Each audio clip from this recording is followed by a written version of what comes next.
Big Jet TV will be back in 60 seconds.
Always makes me think of their jumbos when I see the BA One World livery.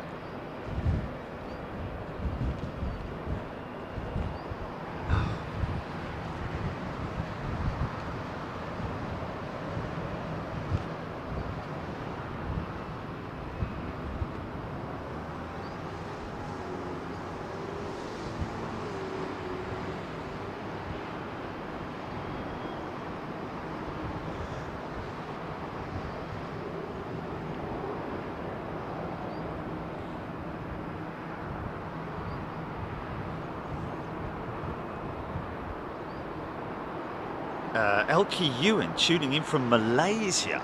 Good day to you, Elkie. Good morning, everybody. I hope everybody's well. VJ Menon, Jane Alcock, Neil Quinn, Blue Sky World, Echo 6 Bravo Mark, Bar. Lots of strange start. Okay, H. Good morning, all. Joe Spitfire. Oh. Baby Elsie arrived yesterday morning. Is that the one that we were waiting for from Germany? Somewhat late, but better late than never. Yes.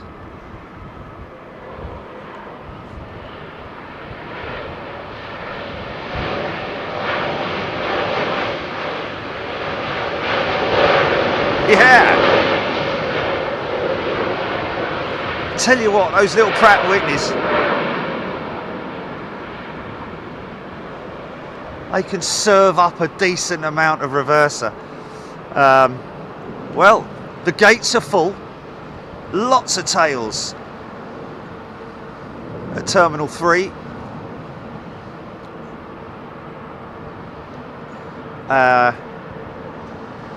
Quite hazy, I've got to say. 4 big tails at BA down there, actually 5 if you count the other one. That's one of the satellite terminals there, folks. Of course, that is the big Terminal 5. We're standing right on top of the Hyatt Place Hotel here at London Heathrow. A big shout out to all the folks at the Hyatt Place. Great bunch of people, and always serve up a good cup of coffee, which I've just taken delivery of. So little Ruse at the gate, the little Joey. There's the big Roo. Good night. Almost a pregnant Roo with a little Joey in coming out of its pouch.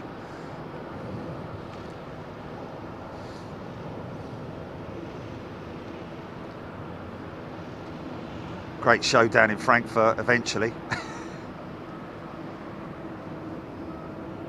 Yeah, got some great funky shots there from that one position. And then of course when I said that we're going to move, I needed to head off for my lunch break, which was very basic cheese rolls. People were like, no, don't go, this is a fantastic position. But it turns out that the the other one was just as dramatic. See how hazy it is, folks. 3:30 going out. That's going to come hammering over the office in a second, GP.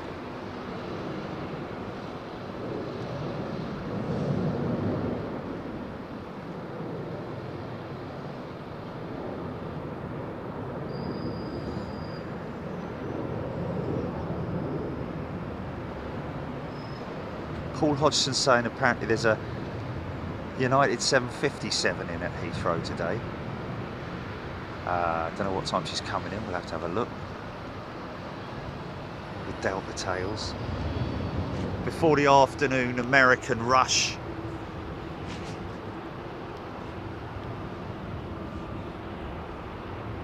Big Trains TV. Donald O'Connor is a returning member. Welcome back, Donald. Got a red star there as well. Holland Wings. Welcome to First Class, Holland Wings, a new member. I'm guessing you're in Holland, seeing as you've got KLM Jet in your emoji as well, your icon or whatever. Hopefully out there in Holland at some point soon, folks. Back out at Schiphol. Great place to visit. Got some good positions at Schiphol. Good positions and lovely people as well. This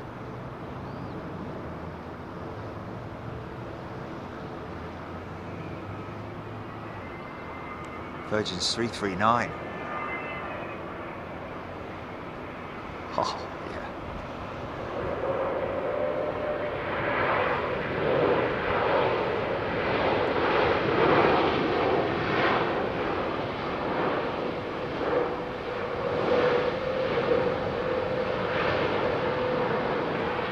Don't know which one she is. I can't see from the haze.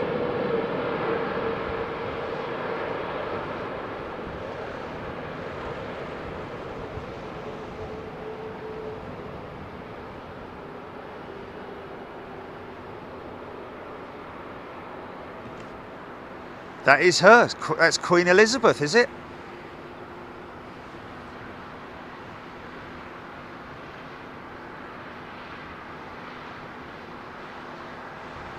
Her Madge. Whichever way you want to describe her, but don't know about Queen of the Skies. I'm not a big fan of that. Just because always gets into a little bit of controversial debate, doesn't it? And rightly so as well.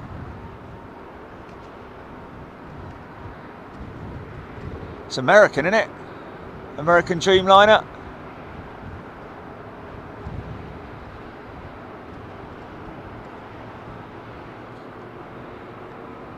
Westbound. What's that?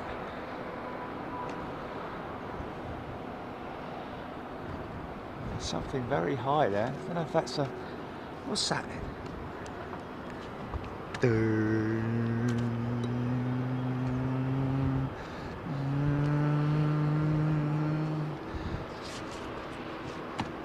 Trent 700s. The last of the sort of like RB211 sounding. Oh, it's a jet. Ian Baker, welcome. And Benjamin Lane upgraded membership to First Class. Thank you, Benjamin. Great to see you guys here. Ian Baker, thank you. Get involved in the chat, folks. Nem UK. Haven't seen Nem UK for a while. Welcome back, Nem UK. Yeah, help yourselves. Come in, get involved in the chat. Talk to me. Information, any information you like.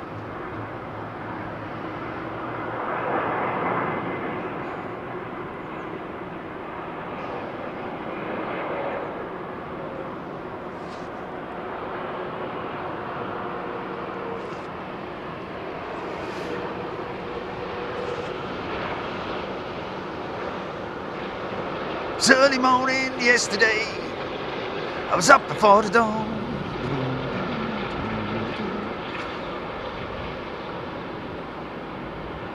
Like a king without a castle, like a queen without a throne. Early morning love, and I must be moving on. Whoa.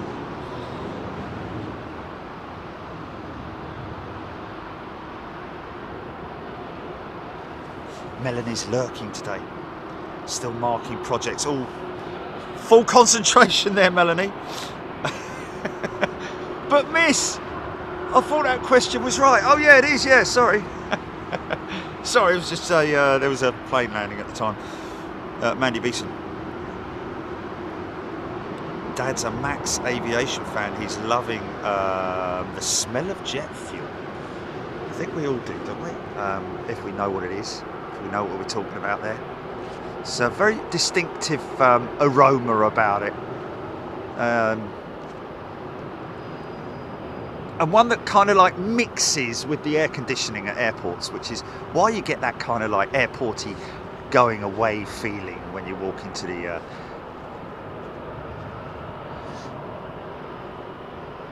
airport, or even around it. To be honest with you, when you pull up outside, you get that that aroma of Jet A1, especially if you're middle of the airfield, like you are right where we're looking here at London Heathrow. Terminals 2 and 3. Terminal 1 no longer in existence, although you might be led to believe that it is, considering they still haven't taken the road signs down yet, or adjusted the road signs. They haven't updated the road signs, should I say.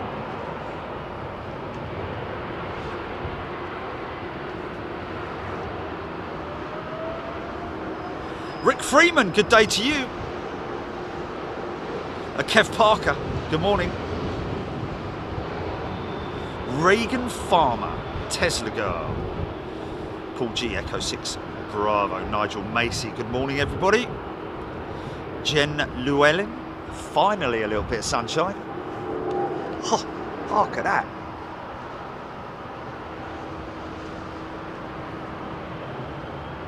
Very hazy departures. Wow, she's light.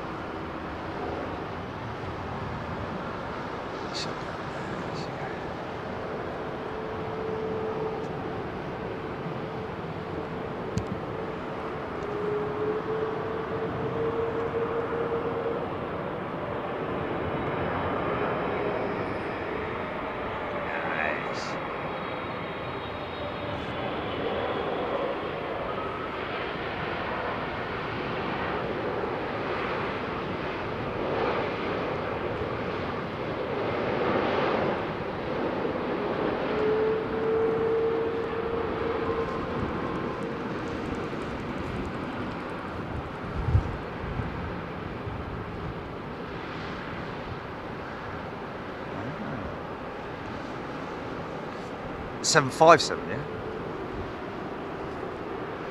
Nice Malaysian 350 going out on the right-hand runway.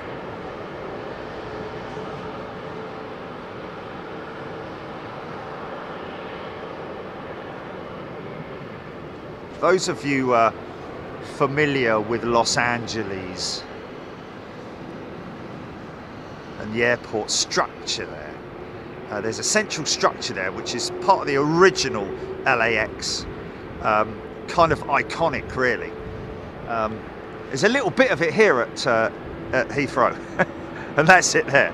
It's actually a walk bridge from the terminal to the parking lot, but let's just call it a little bit of LA, shall we?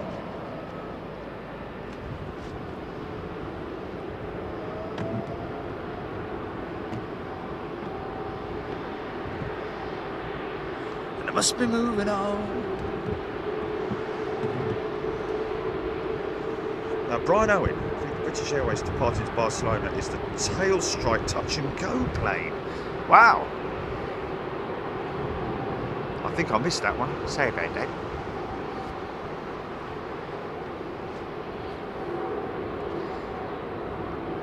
I'm guessing that the designers of the nose art at Virgin Atlantic probably did have the discussion about individualising the nose art itself, because it seems that they've got just a standard sort of like read all about it.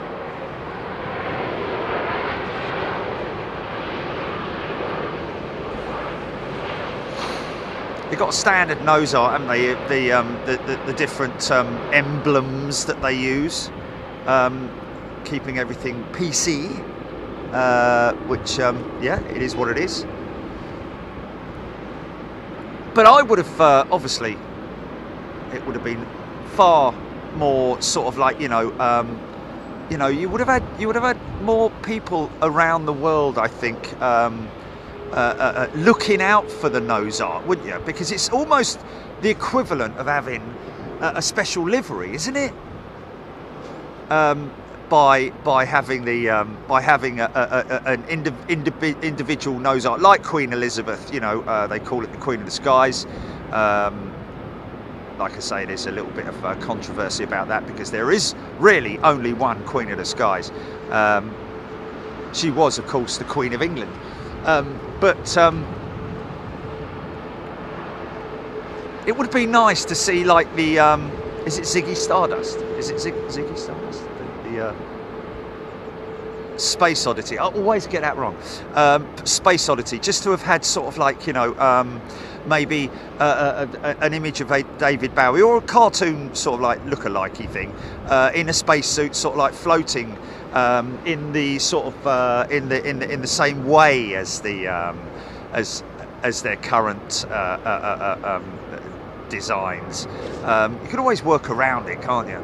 And there are so many of them that would work so well, from the point of view of, like, you know, really being individual, because really it is the artwork itself has got absolutely nothing whatsoever to do with the name, unfortunately. It would have been I think it would be much more pleasing to the eye, I think, wouldn't it? I don't know, what do you think? John Walton, not sure about any surprise visitors at the moment, through till about 3 o'clock this afternoon, folks. And then by the way, am I able to announce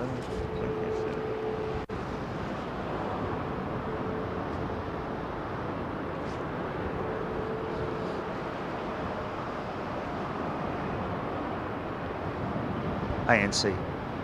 Yeah.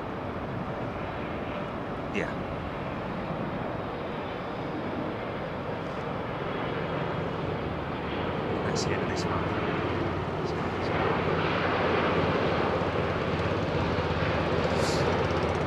Yeah, got a nice surprise, another one for our members. We keep on giving. That's what we do, folks. We keep on giving. That is really what kind of sets us aside from the others, if you know what I mean. They all try very hard, of course. You know, got to give them credit. They do their best, but what their modus operandi is up to them. But we are going back to Anchorage, folks. Popular demand once again. We've sort of like, we did have a look at Florida, but heard some Orlando, Florida, which we had read up. Obviously, you need to do your research. But sounds like the old bill around those parts are not really very welcoming towards the spotting community, and certainly the filming community. It's a lot easier if you're just walking around the airfield and you've got a camera, even if you've got a long lens, you know, 500mm or something like that, 300 to 500mm. It's still going to be a little bit, you know, it's a big instrument in it, and the police will obviously stop and question you and all that kind of thing. And for what we do, it would, the way these things just sit down, don't they? It's almost like a belly flop, isn't it?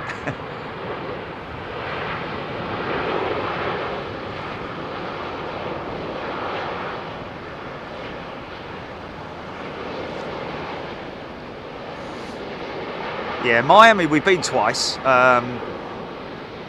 But, you know, the one thing with Anchorage is that you're guaranteed jumbo jets. And if you're into your historic aviation as well, there's a DC-6 that flies there.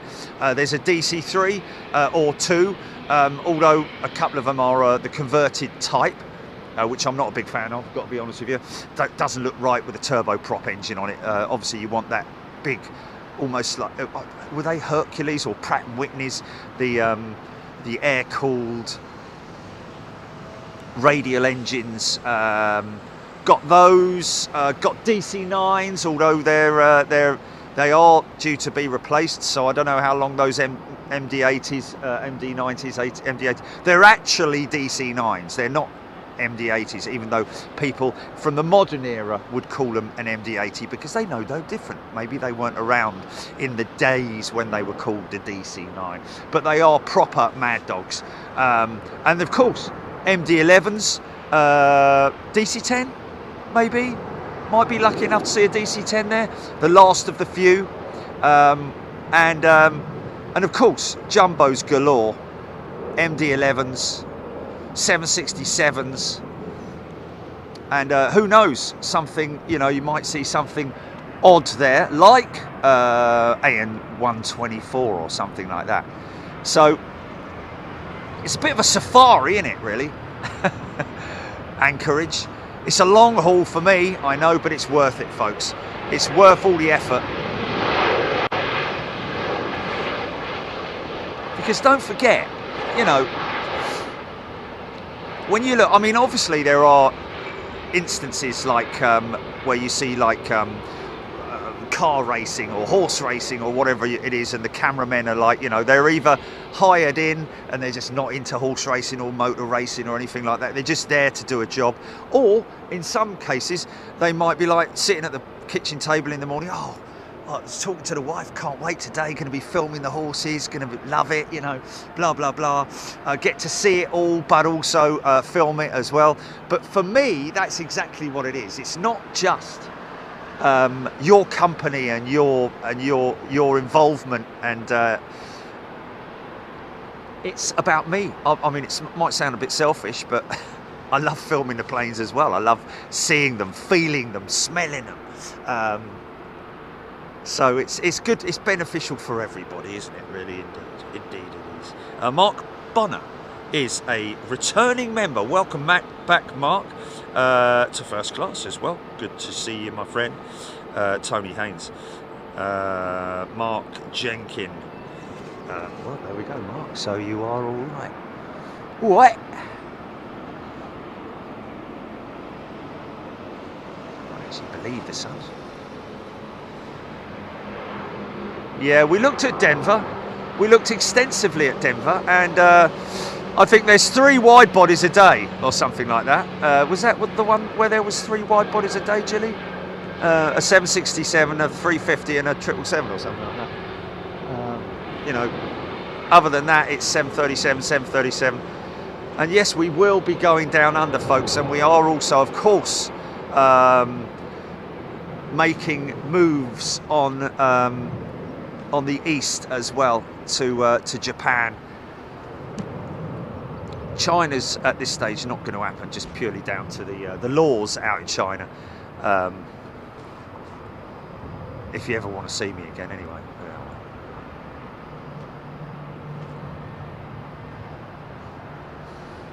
I can hear people now. Go to China, go to China. Welcome from my cell number 324. Just had breakfast. Just about to go and do woodwork.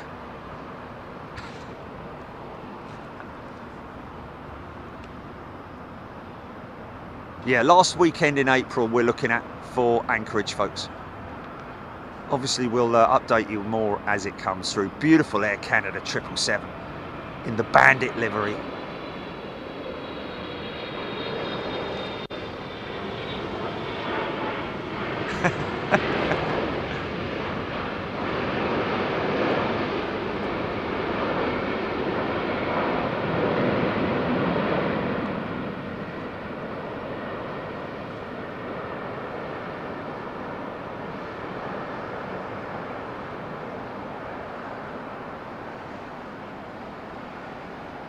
Can't do what, Gilly?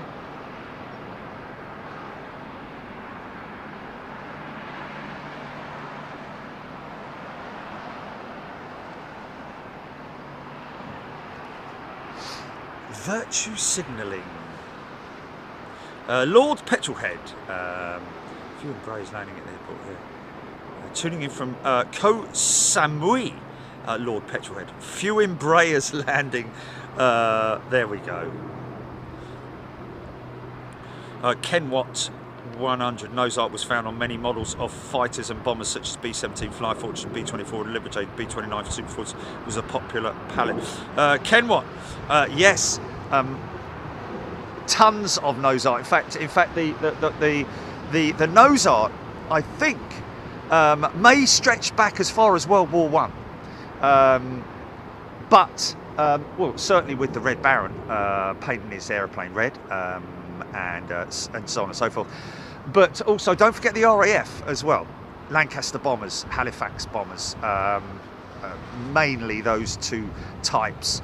Of course, there were other, but the heavy bombers, Lancasters. A good friend of mine who was a rear gunner, with 460 Royal Australian Air Force. His aircraft was named Beryl, after the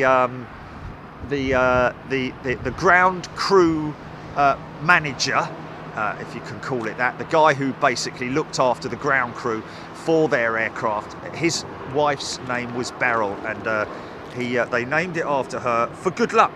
Robert Thurley, good day to you, a new member, welcome. Yeah, and every night they went out on a mission. He basically said to them, "Don't prang my Beryl," which they didn't really. In all of the 30+ missions that Dave flew on, he only saw one case of fighter following him. A quick burst of his guns soon put paid to that. The only bomber, the only squadron that actually used what was known as AGLT, automatic gun laying turret, which was an early warning system. Big bulbous thing that came out the back of the airplane, quite developed quite late on in the war, and there wasn't really enough time, I don't think, to develop it and introduce it to all of the bomber force.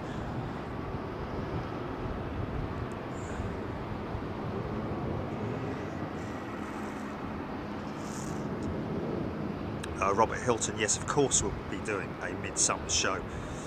Euro Aviation TV is a returning member. Welcome back, Euro Aviation TV.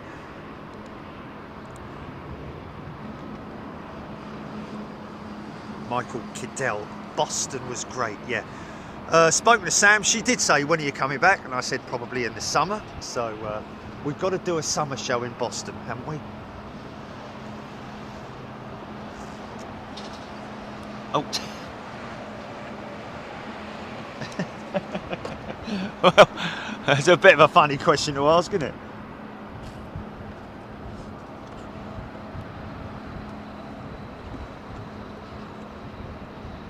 Andy Finley, I come on to the words, it's big instruments, isn't it?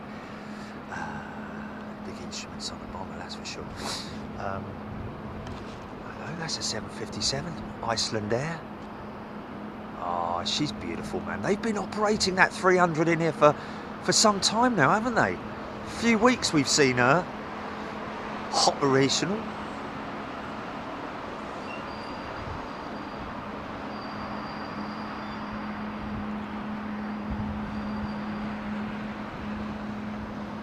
RB211s.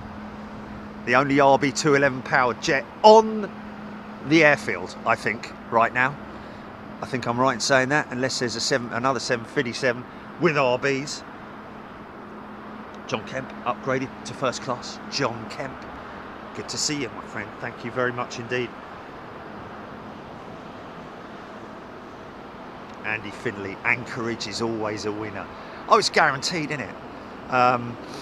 Lots of amazing wildlife there as well. Hopefully I won't be as close a contact with the local moose fraternity this time as I was last time. Andy Fishlot. Welcome back, summer at Heathrow. Well, it's quite hazy. It's quite cool. It's a bit of a chilly breeze, I've got to say.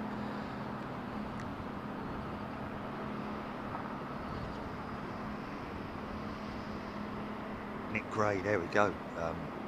Doubling up on what I was saying. You cannot beat the variety of aircraft and wildlife at Anchorage.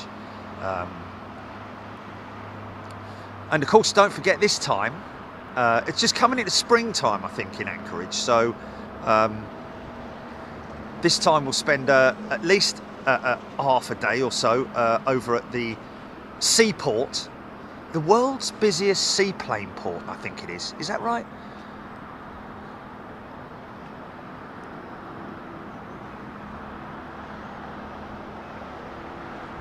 Heat haze at Heathrow, right? Mind you, most of it's coming off that building, isn't it?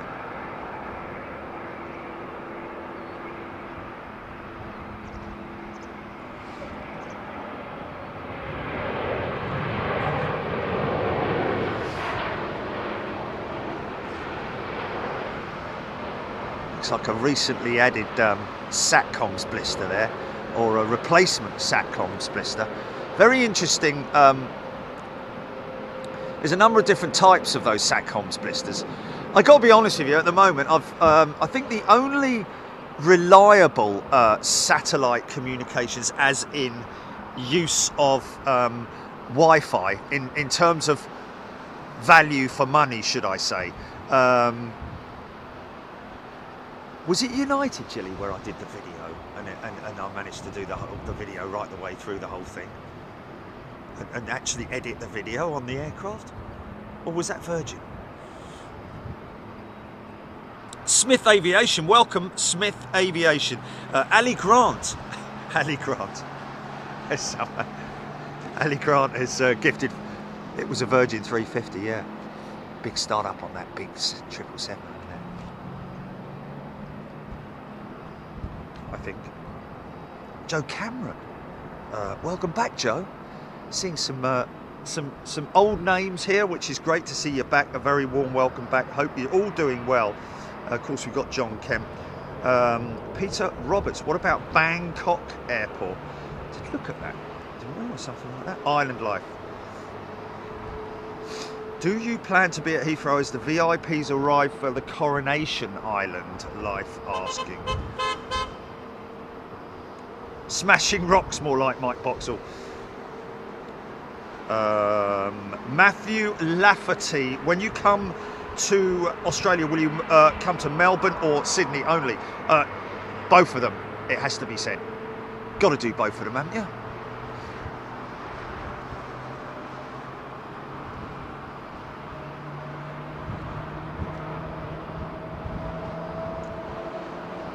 Plane and truck spotter.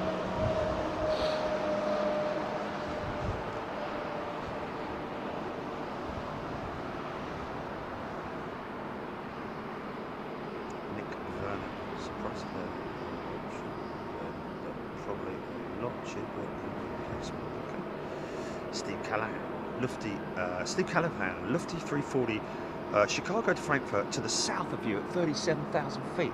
Oh, have I missed that? Have I missed that? Or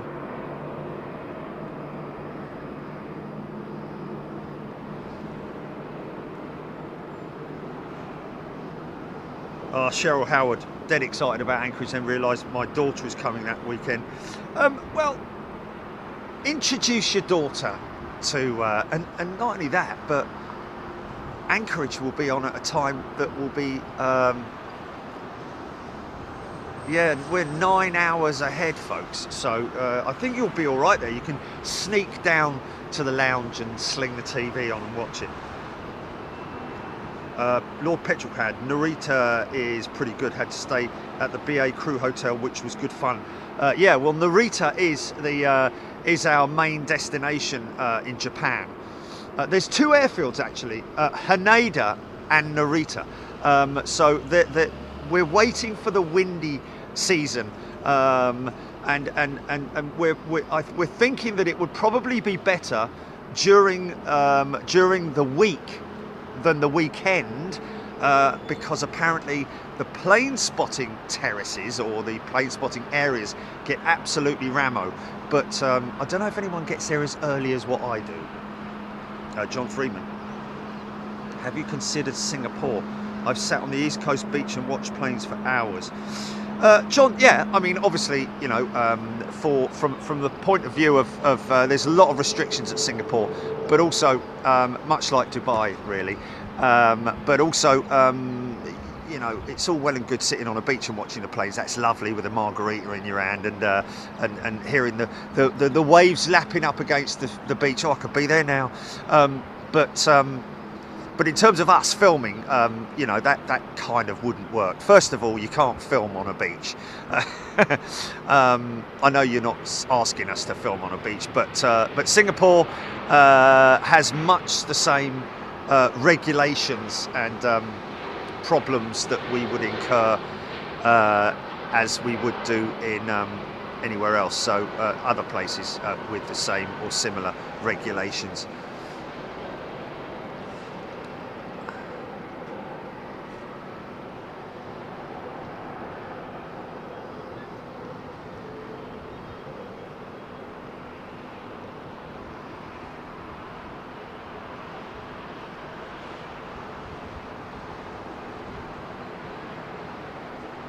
Rick Freeman obviously talking to Nick Vernon about the tyres.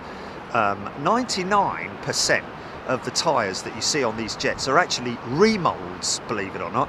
I remember back in the day when you used to get remolds for your car, and they were always a little bit dodgy, weren't they? But unless they were done by a very competent company, it's a difficult thing to do, a remold, I have to say, from an engineering perspective. But Dunlop, like so many tyre manufacturers, have a tyre manufacturing plant. Most of these companies have tyre remold or retread, should I say, facilities, where it's a very there's quite a few online examples of that. Some of them sped up because obviously it's quite a long-winded process, but a very you know, because these things are so strong, the side casing is such a strong part, and of course the underneath the tread is a very strong, stiff carcass as well. So it's just a case of retreading these tyres. And that's what happens most of the time. These are retreaded. Obviously, like he's saying there, they are monitored. Most of the time by the crew visually during their walk-around inspection. Obviously, sometimes you can't see what's underneath the tyre. It's not like you can push it forward, like push it forward a bit, mate. You know, And like he's saying, of course, if there is a leak, which would usually be the valve system, but there are it's a different sort of like tyre to hub system on these jets. It's more a case of sort of like, you know, you attach the tyre, and the hub is made up of two components, outer and inner. They are then bolted together. The brake assembly is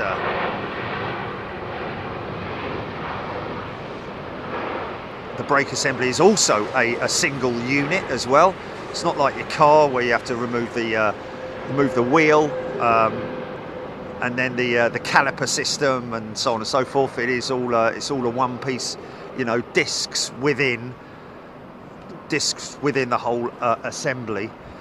So it's, you know, you can just literally lift it out and attach it. Obviously there's I think there's quick attachment hydraulic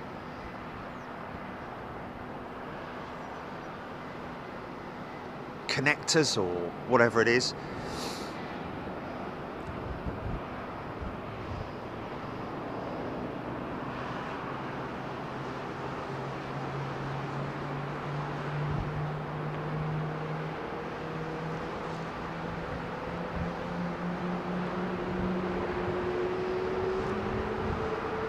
Yeah.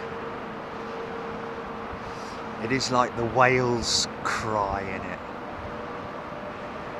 That startup sound. Sound of the airport.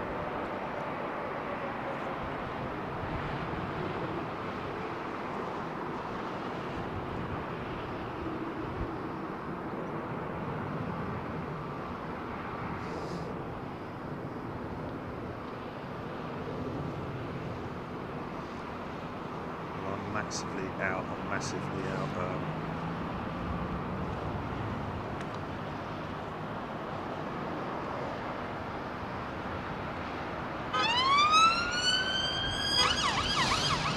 Oh, I say. Rick Freeman, no camber built into the. There's no camber system built into the axle, or you know, you don't. There's no setup, so to speak. It's all straight.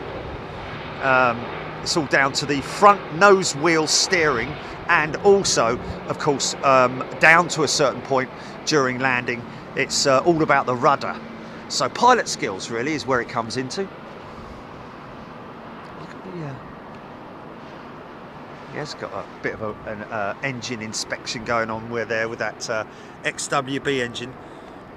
Smith Aviation, love the A380. We'll be flying out on one again in September to Dubai.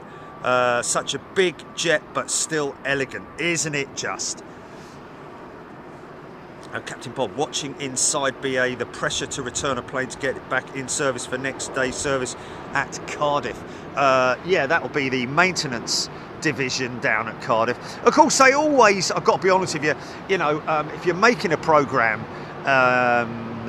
you know, you always have to add that element of sort of like, oh my God, if that disc doesn't arrive, then the whole of British Airways will come to a standstill, sort of thing. You know, they always sort of like ham it up quite a lot, don't they, on the programs? You know, you got that with Britain's busiest airport.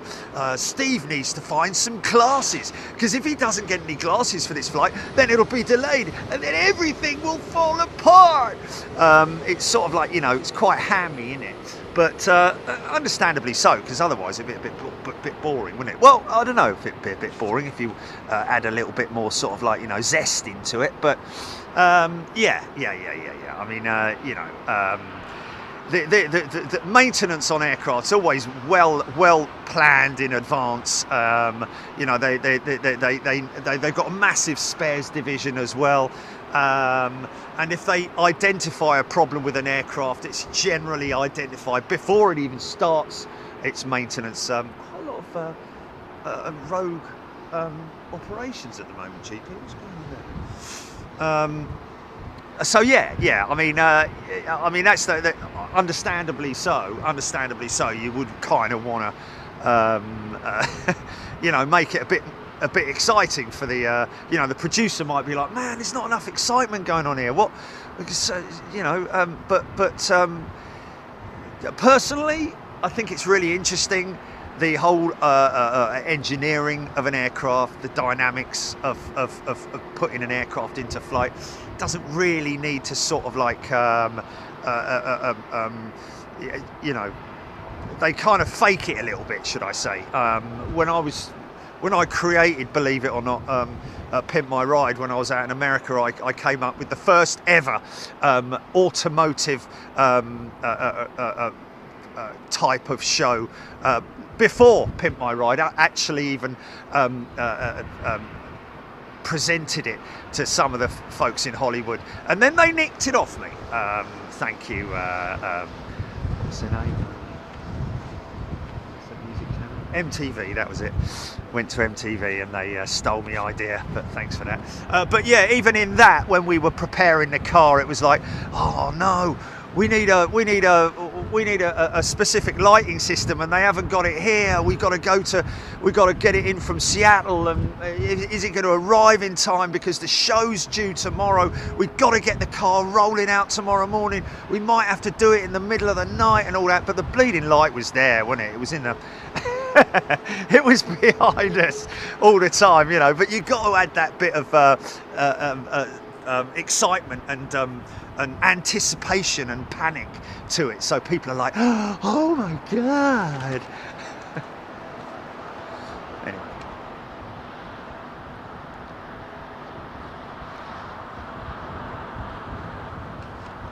still got the tape as proof. Not time dated though, I don't think. It's an old, it's one of those little cassettes, isn't it?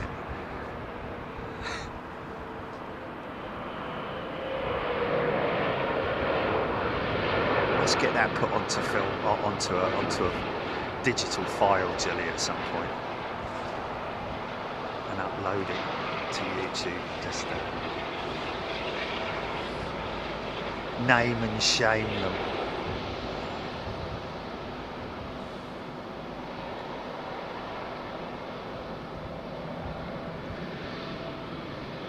I wonder if Rolls-Royce engineers in today. What is it? What is it that is that distinctive noise with the Trent 8? There's no other engine that does it. I've got to be honest with you. You might get it.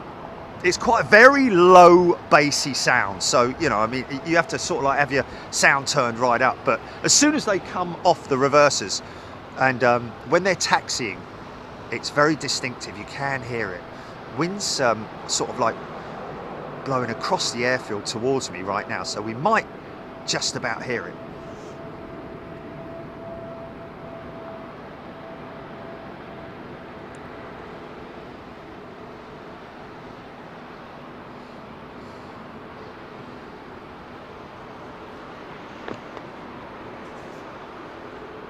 There it is.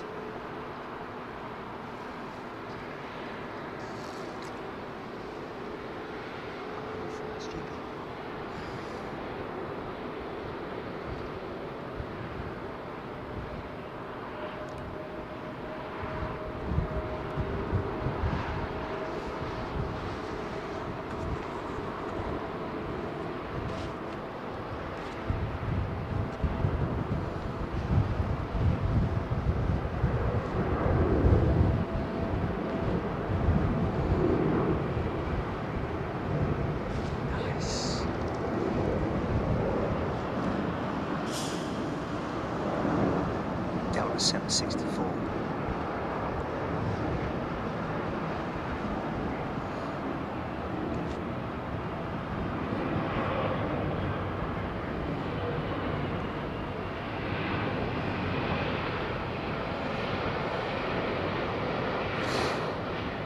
I think I'm right in saying that the wheels on ground, or weight on wheels,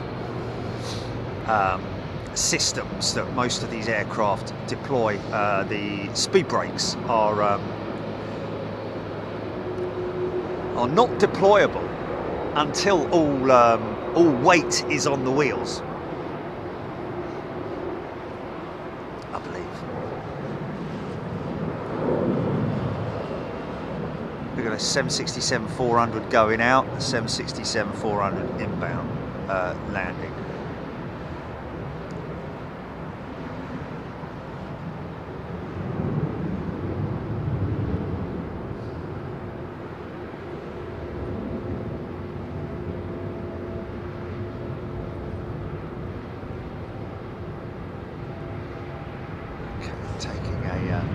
Take a northerly track.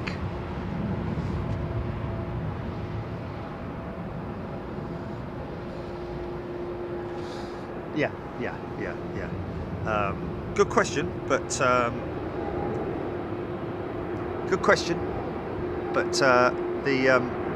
somebody asking there, when there is no wind at all, Kevin Bride, who decides on which direction they're landing and take off on the runway to use? Kevin, there is always a wind. Even if you can't feel it, there is always a breeze, and the airport operations will favour it. At the moment, I think we're on a direct southerly, which it's not really a problem. Obviously, only when it's extremely strong, the winds.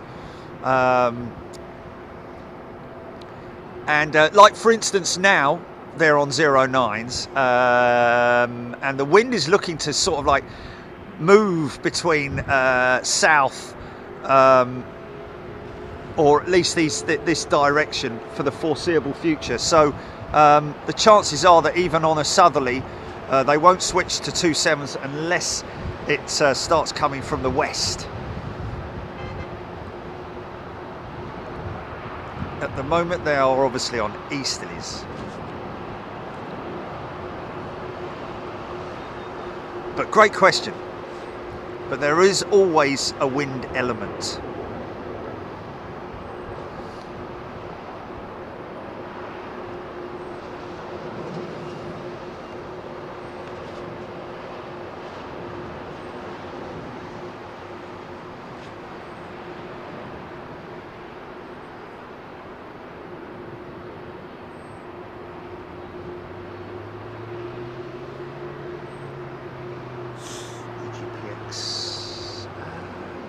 By air traffic.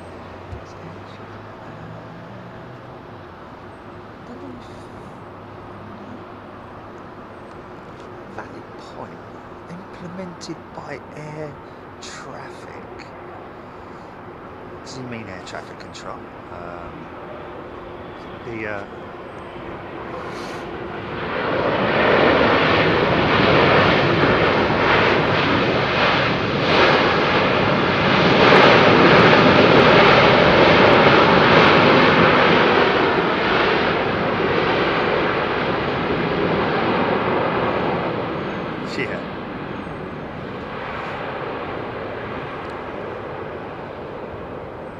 Obviously an aircraft operates at its best when faced with a headwind. It's most effective. A wing is most effective with a headwind. That's why you see wind tunnel tests always with a direct headwind. I mean, obviously they do sometimes implement a crosswind element in there if they're testing for certain things, but in general, in terms of the lift capacity, capabilities, and all those sorts of things that are within the flight characteristics, they will always have an ideal scenario is a headwind. So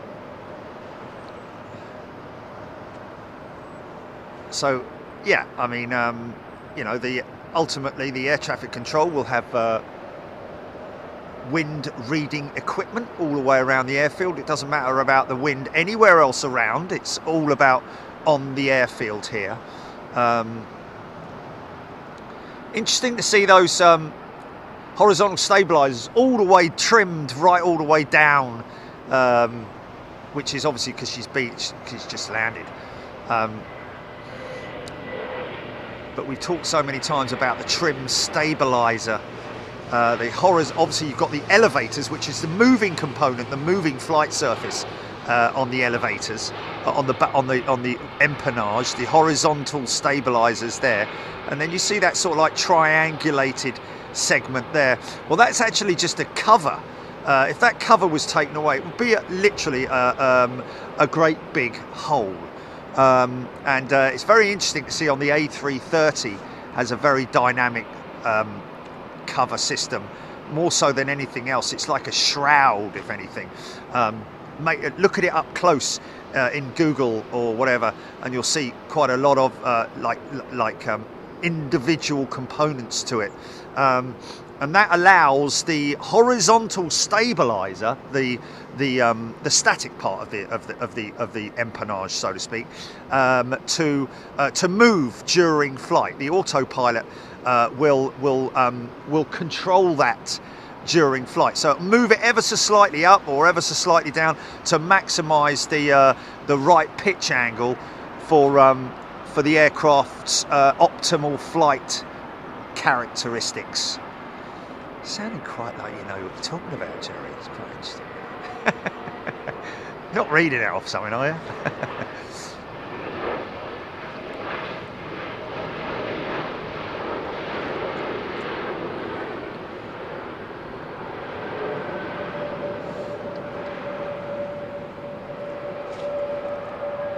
You see on the 380 there, that's every single aircraft has a trim stab on it. If you look up close to an aircraft, you'll see the different angles, the different degrees of stabilizer on it, of trim, should I say. as you can see there.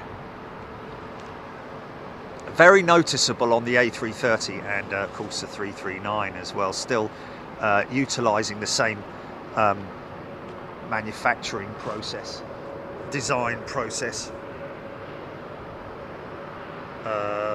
Michael G. Kelly currently at 3,000 feet, winds are southerly 1 knot. Wow. Just 1 knot. Crazy.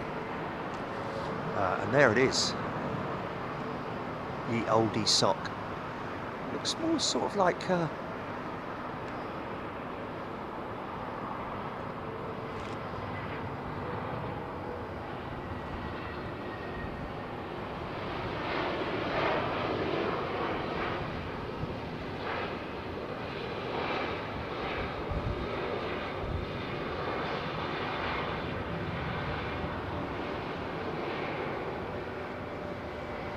Peter Roberts, are airlines able to change all engines to a different make on in-service plane?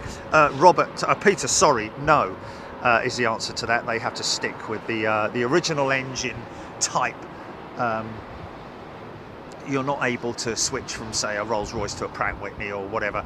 The aircraft is developed around. I mean, look, if let's just say. Even something like the Dreamliner there that you see there, the Dreamliner is available to the airline in as either a Rolls-Royce power plant, the Trent 1000, or the GENX, the Gen X engine, which is a General Electric power plant. Maybe a bit of saffron thrown in there in terms of its reversers or whatever, I don't know. But the Gen X power plant or the Rolls-Royce, identical. And I'd imagine also identical in their mounting, the framework around the pylon. But the aircraft itself, the electronics, the systems on board are all mapped and worked towards the engine type. So it's not like halfway through you couldn't swap out a Gen X engine for a Rolls-Royce, because obviously your service contracts are also drilled in. Your service contracts are something that you sign up for quite some time. That's actually how the engine manufacturers make their money. They don't actually make money on selling the engine. They lease the engines, much like the aircraft as well. So you generally find that when an airline places an order with Airbus or Boeing or whoever it is, you will find that also at the same time they will place an order with the engine manufacturers, and then of course the engine manufacturers will manufacture those engines for that specific fleet or however many aircraft it might be.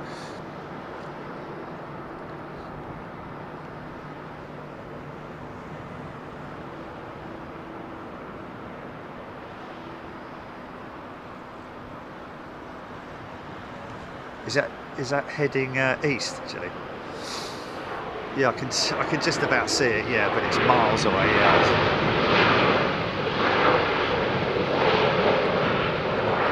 A ghost ship as well, I imagine.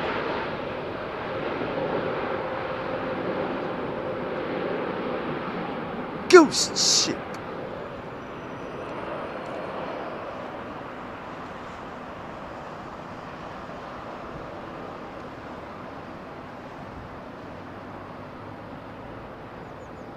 Apparently that's a jumbo.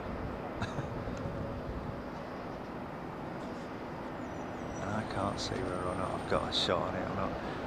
Can you see it? Just, yeah. Very hazy.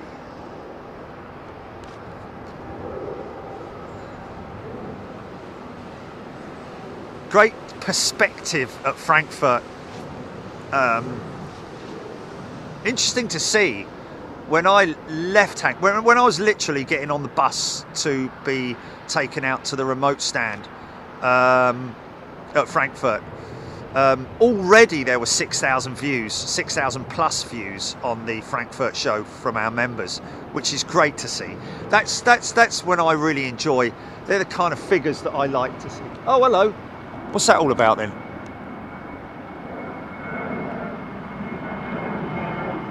Oh, that United Dreamliner.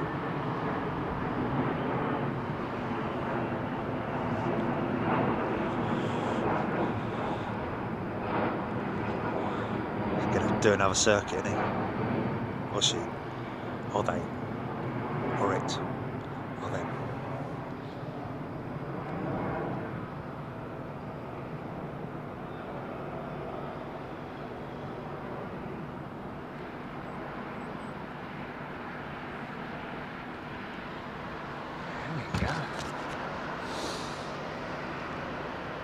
Go round, go round, go round. The National 747 is quite nice. TCC. Now, did we see any National 747s at Anchorage? It's likely that we will see one, but yes, there were. I apologise, yes, there were. In fact, I think we caught one going out on the last day from that bank position, which I'm going to go back to, which is right up the other end of the runway. Kathy Williams, 17th Mustang. Window seats will allow you to see the real horizon, which is the same in ships. It gives your eyes something real to lock onto. Yeah. Yeah.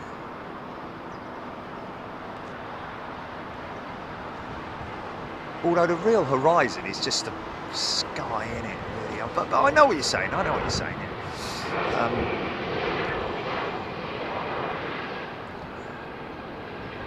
I always kind of like that sort of like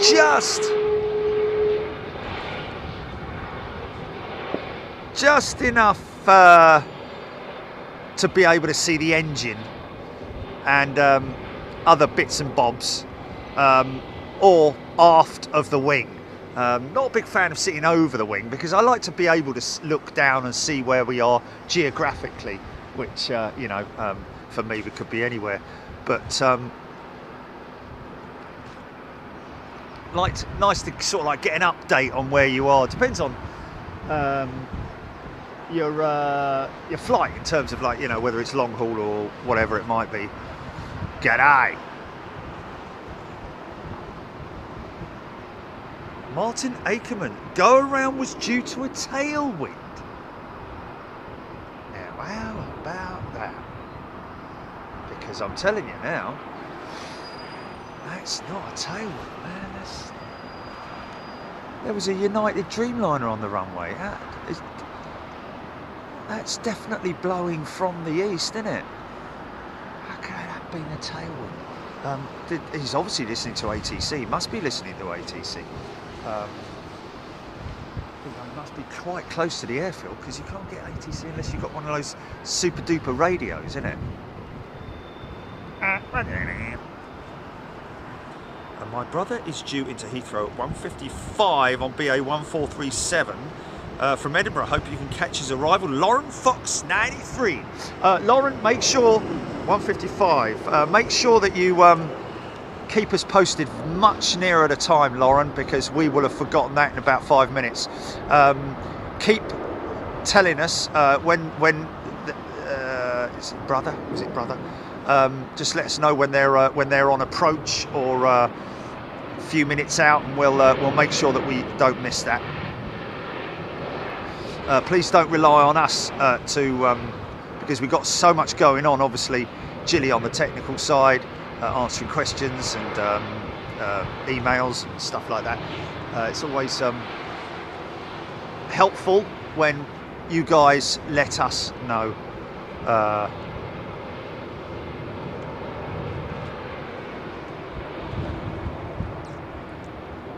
John Grinham, nice for an A320. Etihad Manchester City livery, 26 minutes out. Joe Thompson, thank you, Joe. Sounds good. Haven't seen that for a long time. Air China A330 in later today, Peter Crane saying. This is a new route that began last week from the new Tianfu airport here in Chengdu. Peter, thank you for that. There's the little Roo going here. Little Joey has just escaped from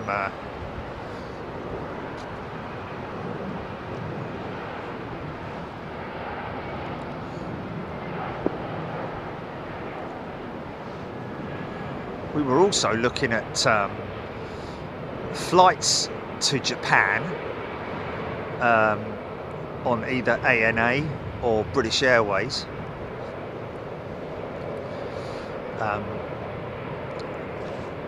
Not cheap, put it that way.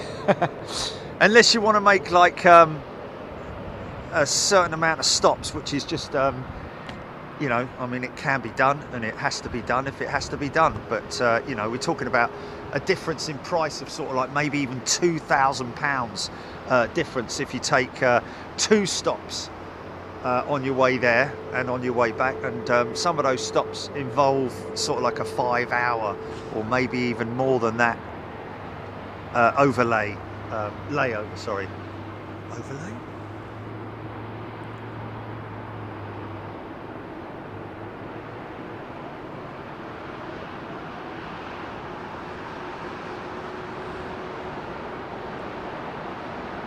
Smith Aviation, looking forward to staying at the Renaissance with runway view on the 7th of May. Well, you get runway views here as well. Don't forget, folks,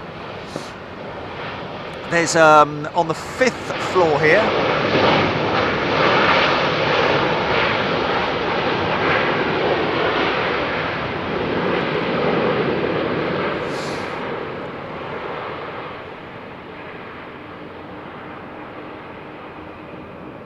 based on the runway operations as well. It's always a little bit of a gamble when you come and stay at one of the hotels here at London Heathrow.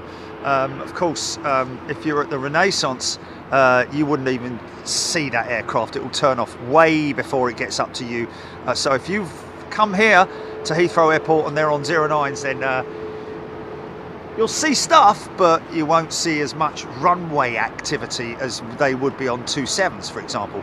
Whereas here at the Hyatt Place, right below me, the floors have got 5-metre long windows. And of course, if you want to visit anywhere else on the strip, it's literally a 5-minute walk up the road to the Renaissance, where you can.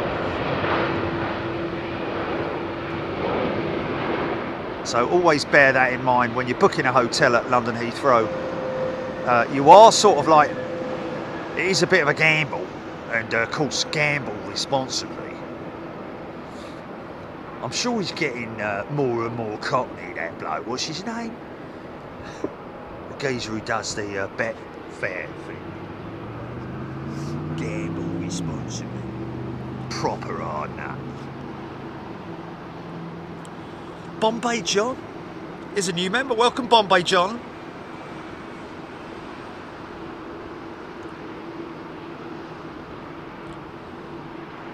And Savage. Have you had any pilots acknowledge you, Jerry, as they take off lately? I don't think anyone's acknowledged me on takeoff, Anne. And I wouldn't know because I can't hear them.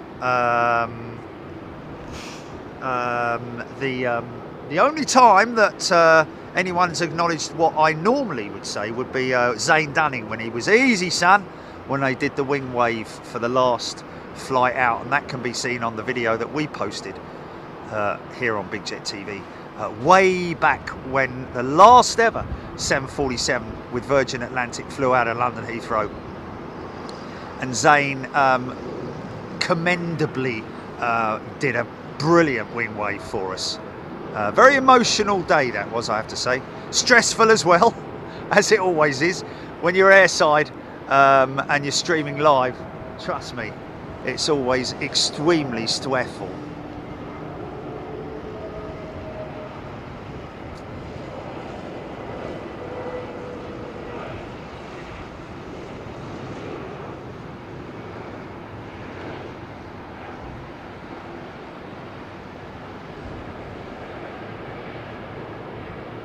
Mind that.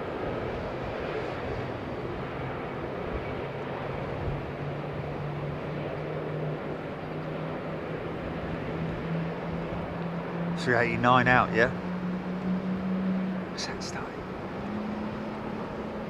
Is he starting his number 2 engine on taxi, or is that something pushed back? I think that might be that aircraft there that's pushed back, possibly. Nice smell of A1 there. Look at these two, look, playing away in them.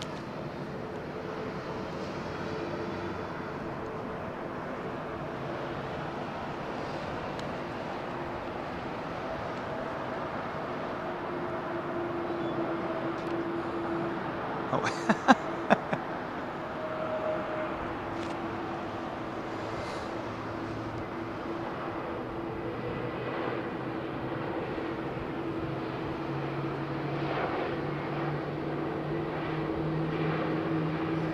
Two star, definitely that. It's definitely a triple.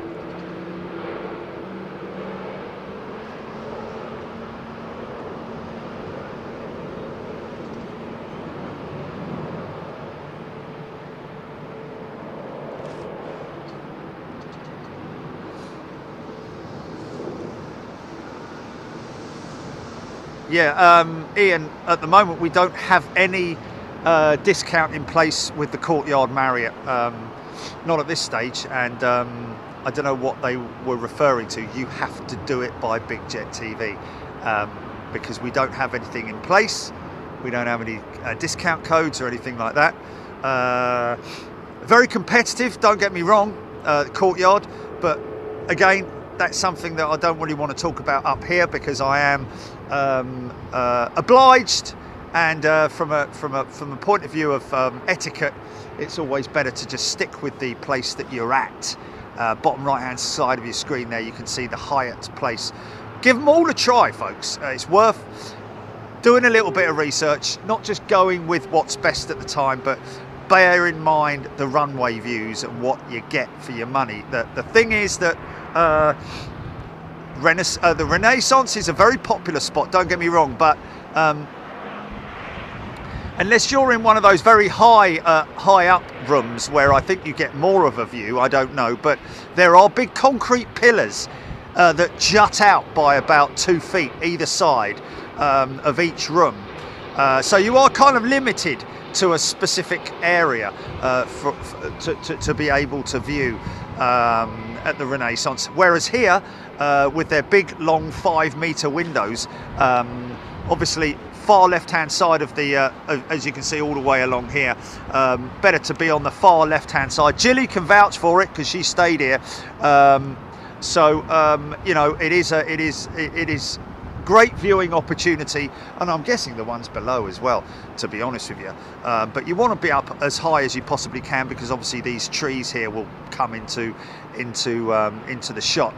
But yeah, 5-meter long window. I don't think there's any other hotel on the complex around Heathrow that can boast having 5-meter long windows as an option for people staying. There's obviously not all of the windows are like that, but if you specifically ask,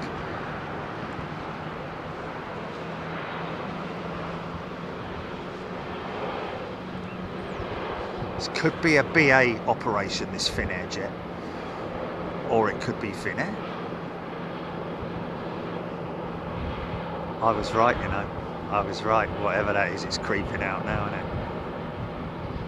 Here she comes. Is that Cathay Pacific? Cathay 777 maybe?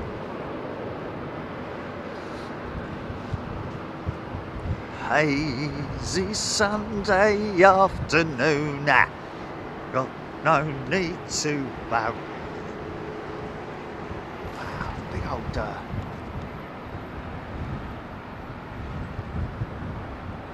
bank angle going on. What's that, GP?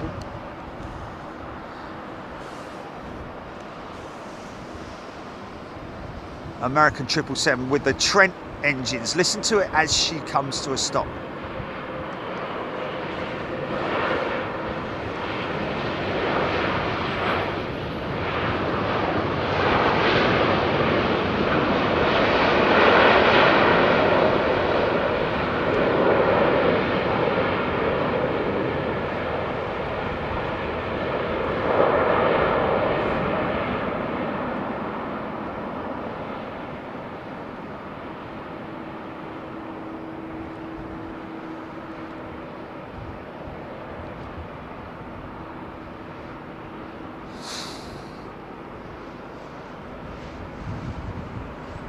rudder hard over there, for obviously attached, linked up to the tiller, linked up to the nose wheel steering there. So you can see he's cranked it right over. There's your big booming 777 that we heard firing up a little while ago. Karen Langley, Hyatt Place is great for the views. There we go. David Carrington, Hyatt Place is amazing. There we go. Ngair Edwards, I think that's Ngair Edwards, or is that pronounced wrong? Sorry, Ngair. Evening all from Australia. G'day to you. Bootleg wants to stay in the control tower. Yeah, I think we all do, don't we? Randy Bushbound, good day to you. We consider Dallas Fort Worth show. It's a bit too quiet. TCC DFW. We've looked at it, and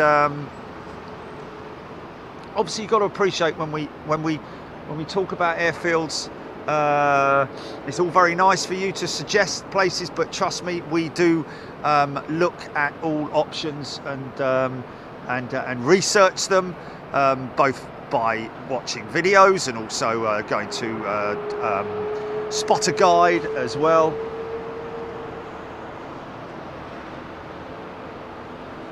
Just to see what the what it's like in time.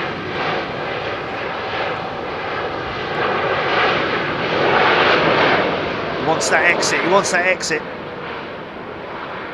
Hard on the brakes. Is he going to make it? Yeah, nicely done.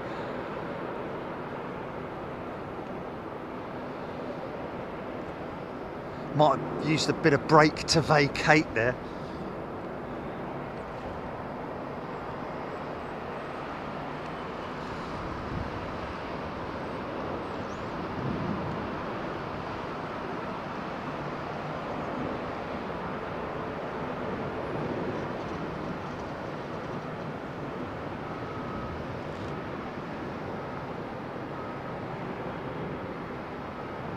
Of course, New York is another great spot as well. And I know a lot of people talk about a TWA hotel. I think, to be honest with you, we've got a better spotting location than the TWA hotel. TWA hotel is quite restricted, although it's quite close to the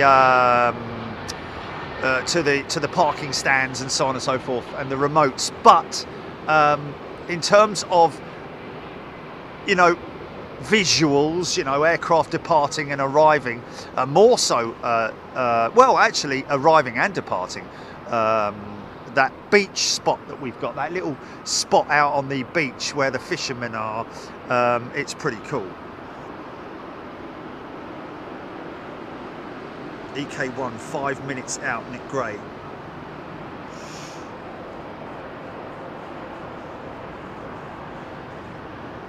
Pride. I think that was operated by Finnair, AY1333. Thank you, Kevin.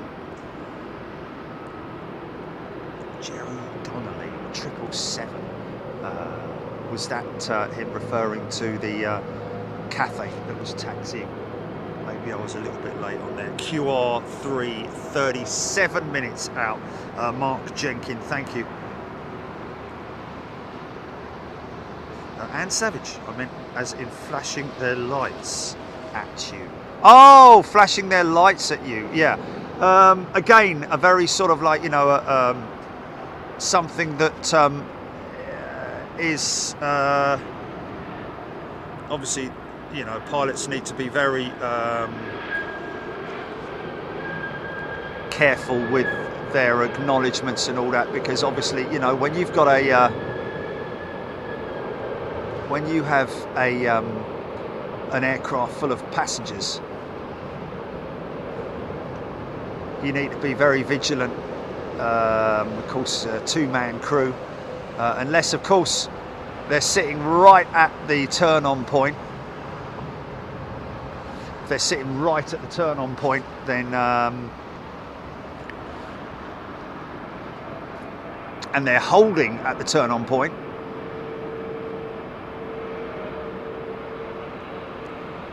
for any great deal of time, then they're able to. Depends on which operator it is, really, to be honest with you. I think you'll find that most BA pilots nowadays would rather, you know, not be called into the headmaster's office on Monday morning because they flashed an acknowledgement at the camera. You know, we do get requests from pilots for takeoffs and arrivals as well, but in terms of oh, we got a nice start up here.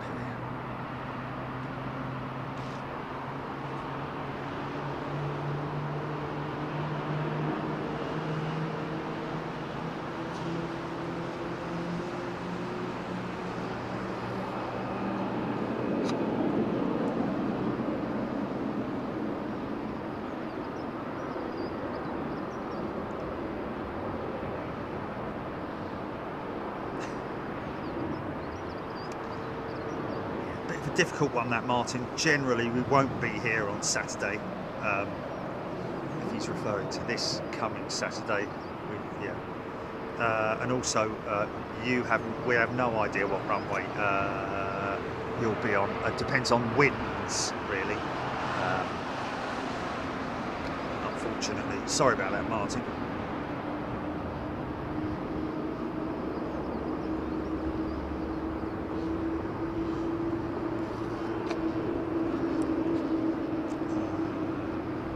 In the morning.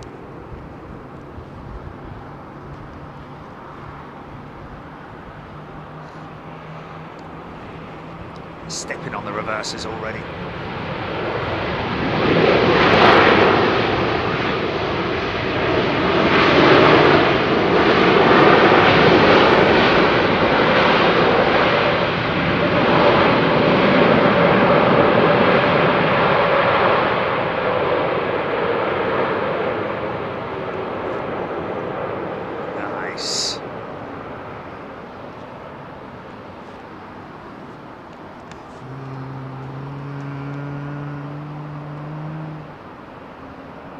Showing the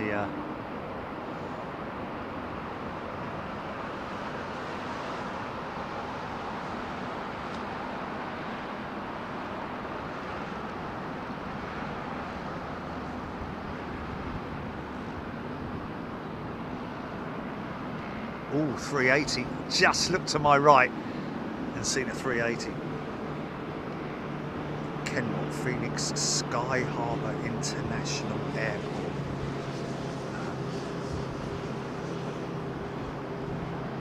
Sounds small.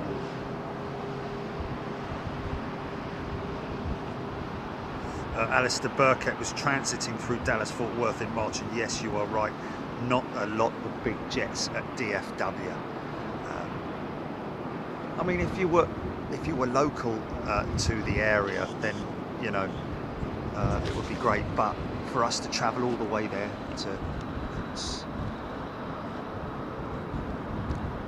okay, let's see how heavy this girl is.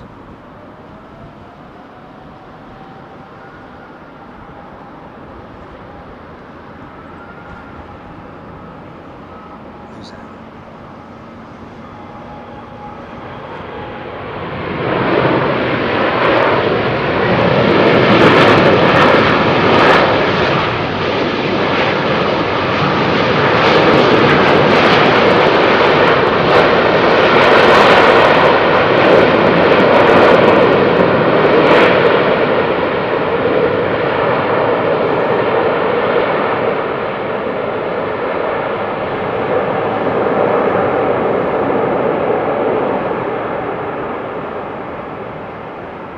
Yeah.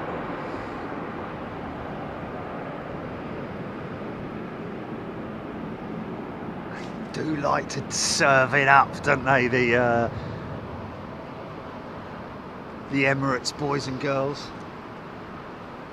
Loads of reverses.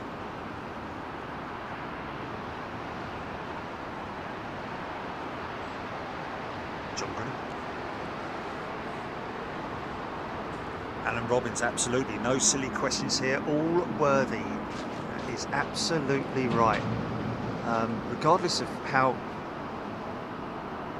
what you think your question is, we all have to learn. So, you know, it's a worthy question. Lloyd Bell. Another BA 787-10 was delivered this morning. Lima Delta landed at 9 AM, already 2 years old, as it was stored at VCV for over a year when Boeing had to halt 787 deliveries. Wow.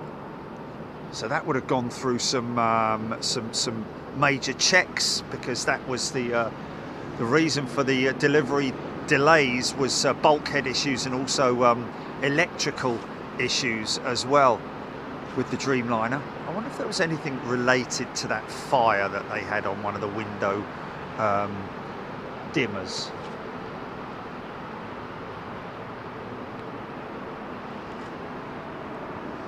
Joe Thompson, Etihad turned on the finals. And Savage, keep asking. Learning lots about planes and learnt loads already. Great to hear, Anne. Probably know more than me within a very short amount of time.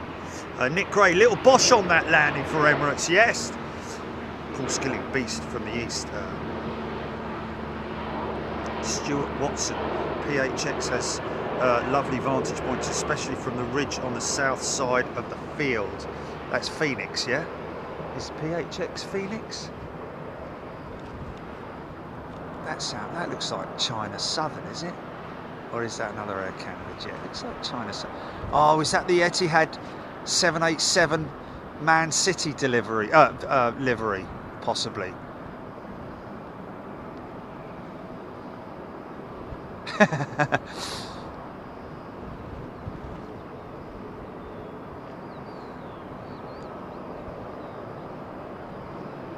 Tell you what, I did see ANA's EcoJet as I was taxiing out. She was at gate in Frankfurt.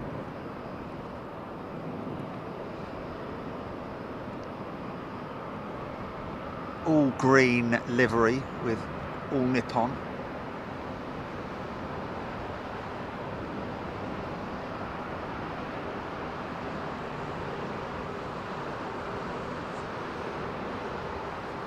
Interesting to see Emirates taxiing through that station over there, which is saving a considerable amount of fuel rather than going right around the back of the bike sheds.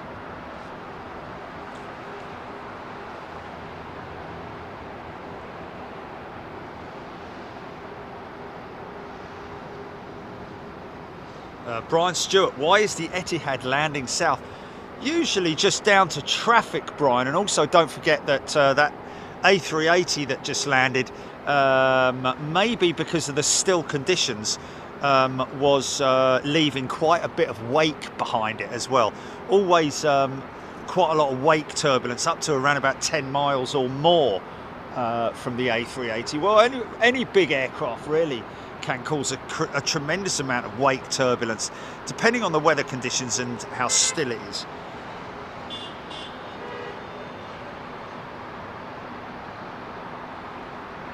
Oh, Kujro, Boeing has recently announced that leaking water faucets are a safety hazard on 787s. Leaking water, didn't we have one recently where it was flooded or something? We were talking about the no, it was a 787, I'm sure it was, or was it? Yeah, it was a BA 380. Yeah. The toilets were. I think there was a cascade of poo coming down the stairs. No, I'm only joking. But sorry to anybody eating their Sunday lunch and just tucking into a nice sausage there. But anyway, there we go. Livan74, does the external engines differ from the internal ones? Good question, that, Livan. Well, the internal engine, which I've just seen actually, that A330, all aircraft, all jetliners anyway, have a what is called an APU, the auxiliary power unit, which is in fact an extra engine. It's actually the size of a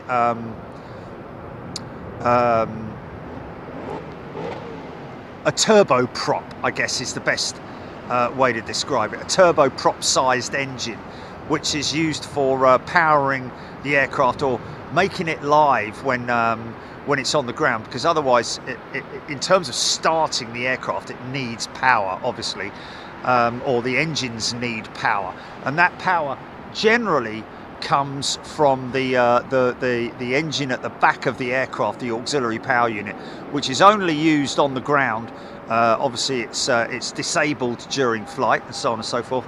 But yeah, that's the as you can see, the conical shape of that.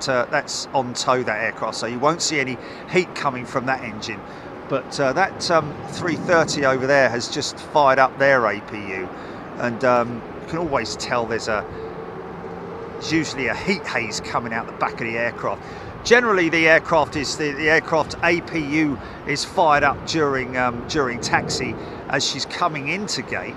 Obviously, unless she's due to be towed to remote stand.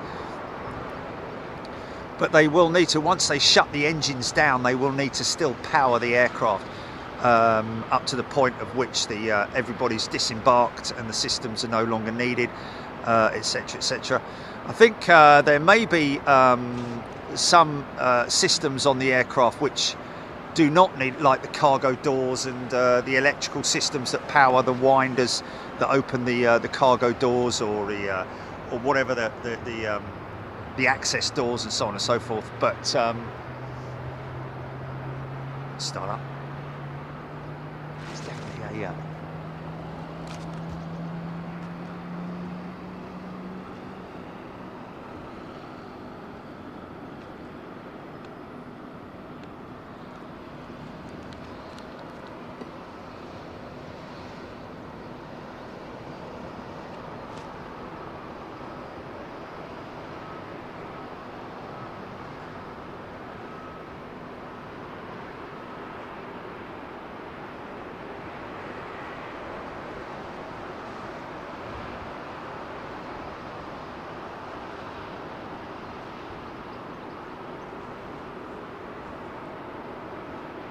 TCC, yes. It's actually nothing new having those. I've seen a couple of cars that are, you know, customised with. I think there's a German one as well with an ME109 engine in it as well. Mark Harding. At what point during descent is it decided which runway the plane lands on? Mark, that's way off into the when they're making their that's already really in the flight plan, unless it changes. They've already assigned a runway to land on, normally, I would imagine, but of course, unless there's traffic issues at the airport, they may be diverted to the other runway. Sometimes as little as 3 miles out, maybe even less than that, you'll see an aircraft switch approach for whatever reason it might be. But yeah, we have seen it a couple of times where you literally see the aircraft flying diagonally across to switch runways. But generally, it's a long way out when the aircraft is preparing its approach. So when it's over the coast of England, for example, it will already know which, and of course it is air traffic control, which will be assigning it a runway ultimately. But yeah, I might be a little bit wrong there actually in terms of the flight plan. I think the flight plan might be just down to once they reach air traffic control approach, they will be then assigned, I guess, the runway, the operational runway.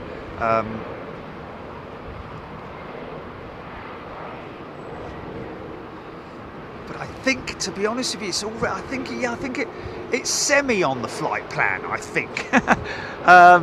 I'd have to double check that with Kujro or someone like that, just who obviously know their stuff far better than me. But as far as I know, you know, they will have a good indication and a good idea of wind direction prior to the flight at the airfield, but also that it might change. It could change. It's sort of like, you know, debatable, a bit like it is now, to be honest with you, where it's almost on a direct southerly, but because the winds are so, even if it turns ever so slight westerly, it's likely that they probably stay on 09 operations. But that's actually a good question, man. And I'm only sort of like saying what I'm saying based on just general knowledge in terms of, you know, they don't sort of like, you know, have no idea. I think it is in the flight plan. So, you know,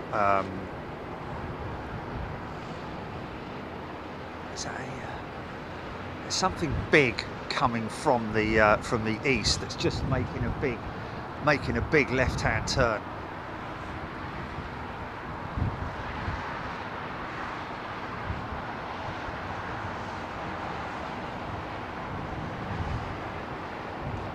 Tim O'Dell, pain in the proverbial. Yes, if the APU is unserviceable, especially at smaller airfields, can be difficult to start the engines without it. Need ground air start systems. Yeah, ground power unit, the GPU, is an optional. Is an option if they want to start it remotely, or if the like he says, the auxiliary power unit, the onboard power unit, is US or unserviceable. It's a term that was used quite a lot during the Second World War.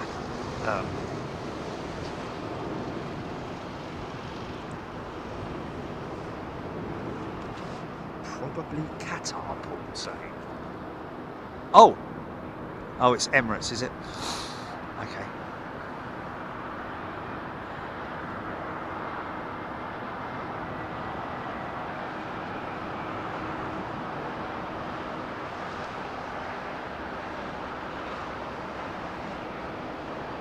Wow, that BA 787-10 has been there for 2 years. She's already 2 years old. Blimey. That's crazy. Sneeze. Oh! Excuse me.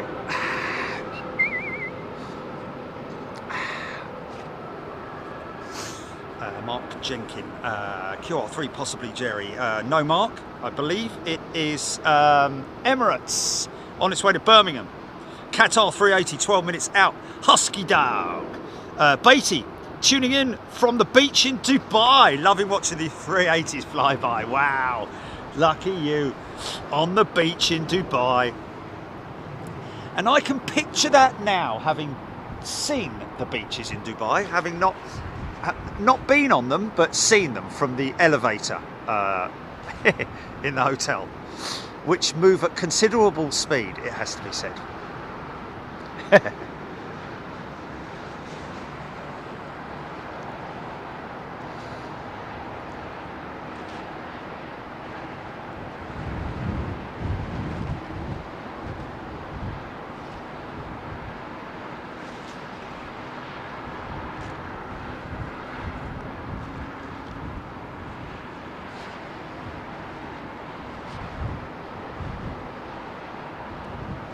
This one's not flying by, driving by.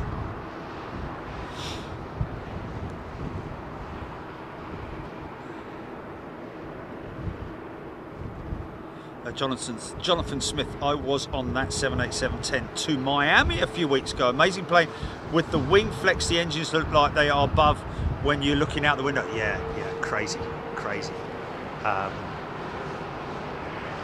Amazing thing to see and watch when you are. But what is amazing as well, look at the bow, the negative flex on the outboard section of that wing on the 380. That will flex all the way through the neutral and up through to positive on the 380. Oh, wow, that's a quick departure there. Look at that. Blimey.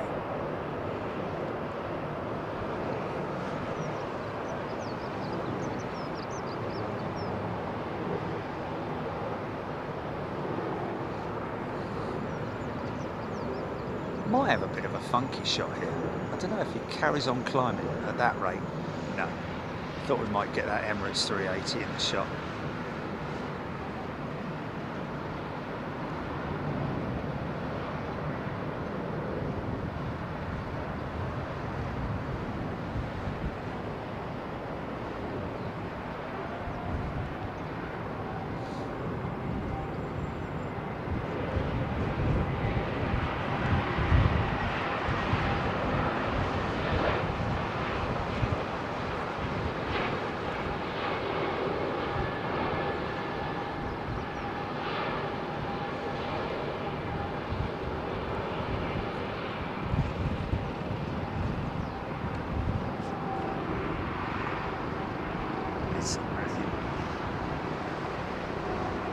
Aviation 4K, Jerry, that's off to CHR. It's a rare one.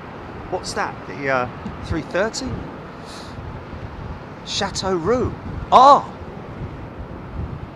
Would that mean she's going off? That's her, that's, oh! No, that's a retirement flight. That's a retirement flight. That one that just went up was a retirement flight. I think that's the last time we're ever going to see that aeroplane, folks. Because she's obviously being replaced by the new A339s, the Neos. So that is her gone. Now we have to keep an eye on her, folks. See whether she becomes a freighter or what. But yeah, cheerio.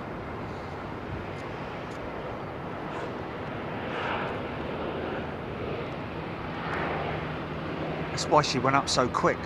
Hello. Hello.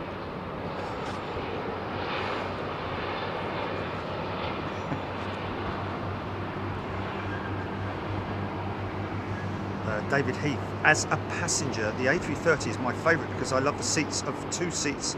I love the sets of 2 seats at the windows. 333 and 343 is kind of annoying when travelling as a couple. Okay, I know what you're saying there. Interesting. Somebody who was I can't remember his name. Probably a good idea that I didn't remember his name. Actually, there's a screen grab. There's a thumbnail right there, isn't it?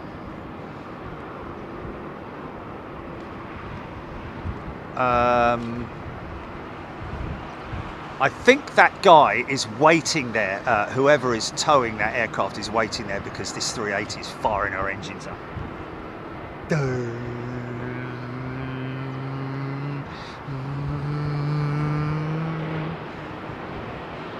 Philip Fern.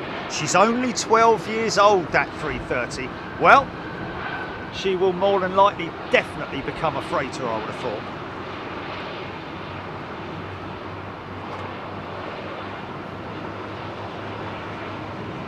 Aviation in 4K, they're not due to retire yet, I think he said. Oh, that wasn't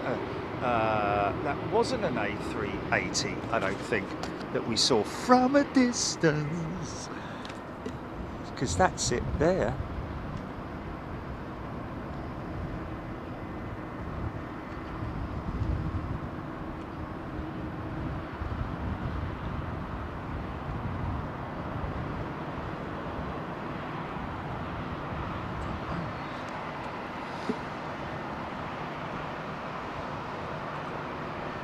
Wow. Actually, maybe that one there, Jelly. Hello. Hello. Michael K, so much for diamonds are forever.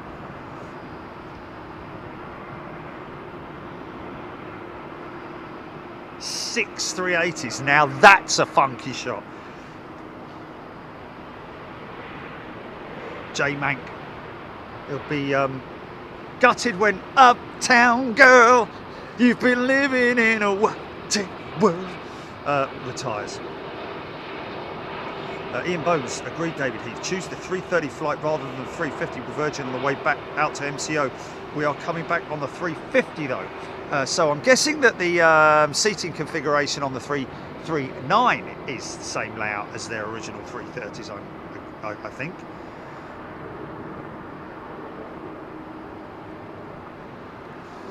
Ken Alloway, great thumbnail right there. Board meetings, Tony Stark. Nick Gray, that was an Air France 777. So it wasn't Emirates. It wasn't Emirates, and it wasn't Qatar.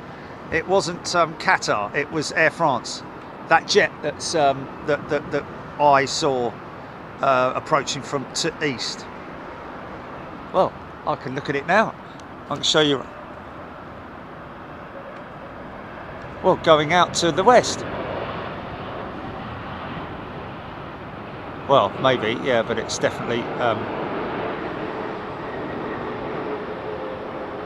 Right, okay, well, this is the aircraft that I saw, and I followed it all the way across, and that's it there.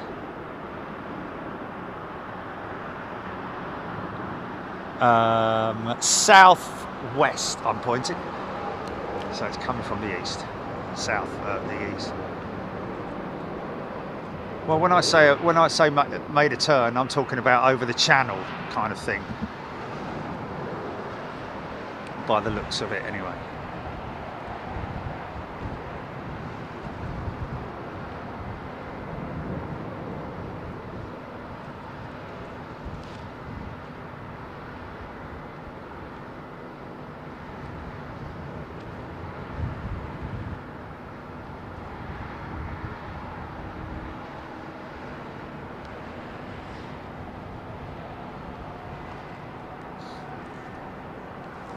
Here's a 330. This could make a bit of noise. Pratt & Whitney powered, possibly, with Delta. Or CF6, one of the two.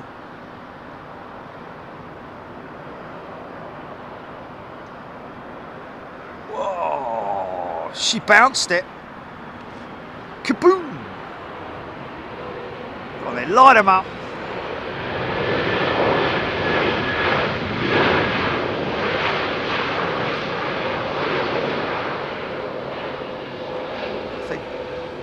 Sausage. CF6s. Why do I know they're CF6s? Because they have that big, long, conical sort of like, you know, cone-shaped exhaust, directional aperture on the CF6. You can see it there. Big pointy bit at the back there to clean up the airflow out the back of the exhaust.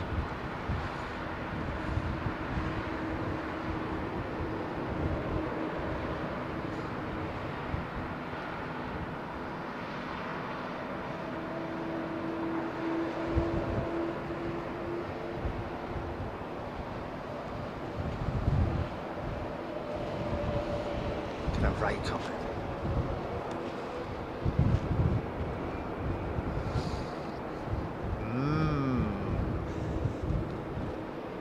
Stuart Watson, 2 landings for the price of 1. Get involved in the chat, folks. If you're new to Big Jet TV, a new member, welcome. I hope you're doing well. Please don't feel in any way disassociated or just think that you may have a question that you think is as you sometimes folks say stupid, but it's not stupid. Trust me, any question is welcome here. Like to get into that kind of stuff because, you know, from one question sometimes leads to another, and it can be a good discussion point. So please help yourselves and come and talk to me. Ken Alloway, that one from Seattle. Mike Stevens, wasn't the United A777? I'm not sure what we're referring to there. BNS 1015, does anyone know why Delta isn't operating their 777s anymore? I think they've, haven't they got rid of them all? I seem to recall they've got rid of them all, haven't they?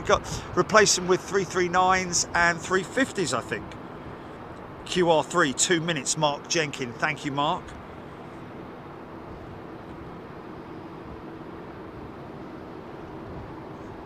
Oh, say it back then. The GBYAA, good afternoon to you. Sat by the embankment in London in the sun, eating chocolate, drinking tea and watching Big Jet TV. Not specifically in that order.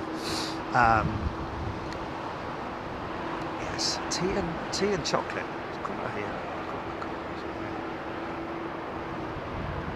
Got to eat it quick. Jeff Anderson, absolutely no. Oh, are they both going rogue? Oh, that's fantastic, isn't it? That's just bleeding. That's just our luck, that is. Look at that for a wing.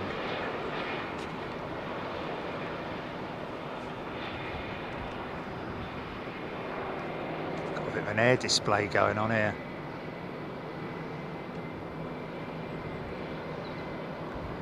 Wing profile, wing profile. Nice. Show off. It's a little hawk, isn't it? It's a sparrow hawk or something, isn't it? Or a kestrel or a...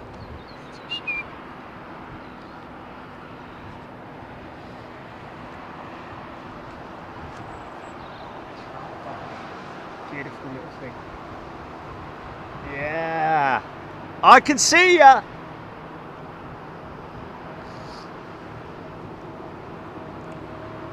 Now we're cooking. Is a new member. Welcome to you.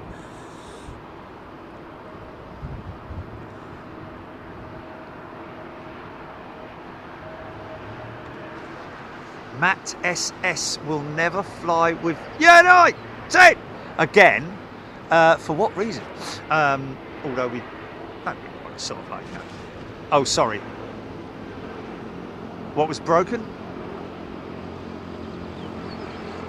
Oh, really? Oh, yeah, that's terrible, isn't it, man? You know, you pay all that money to fly in relative comfort, don't you? You know? And then your seat's broken. I've had a very sticky seat before.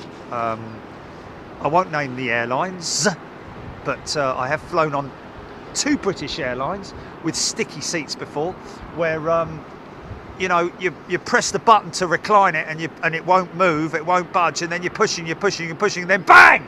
It goes back. The poor person behind me must have jumped out of their skin. And then, of course, to pull it back required a certain amount of strength with the arms. So, yeah, a seat that's gone US is not a good thing, to be honest with you.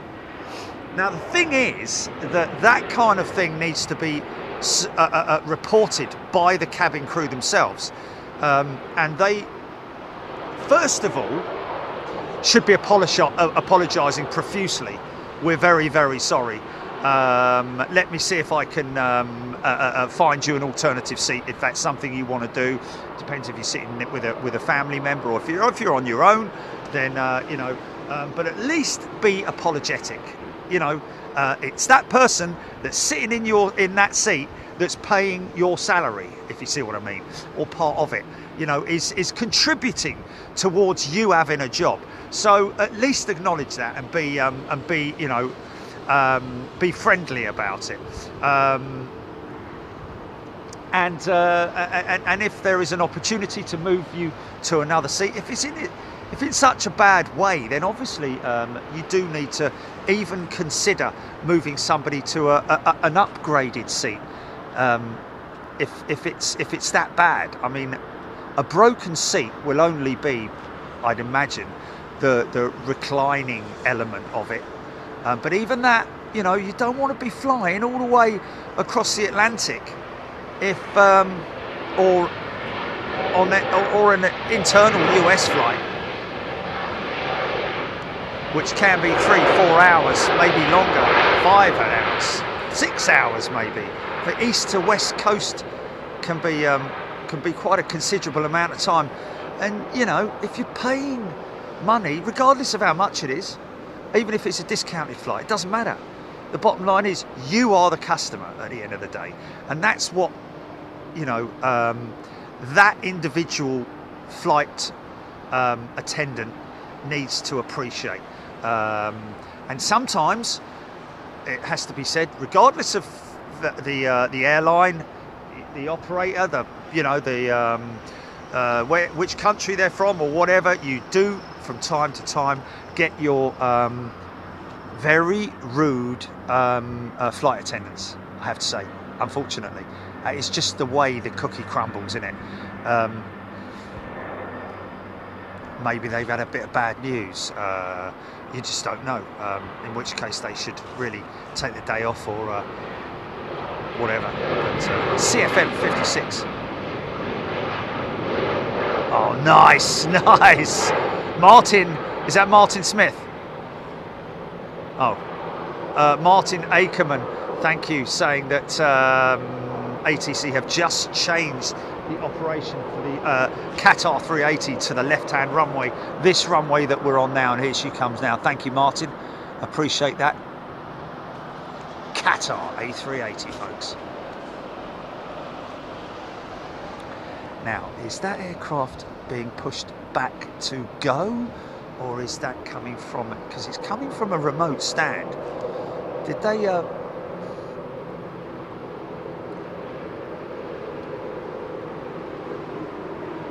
Alan Robbins, thank you.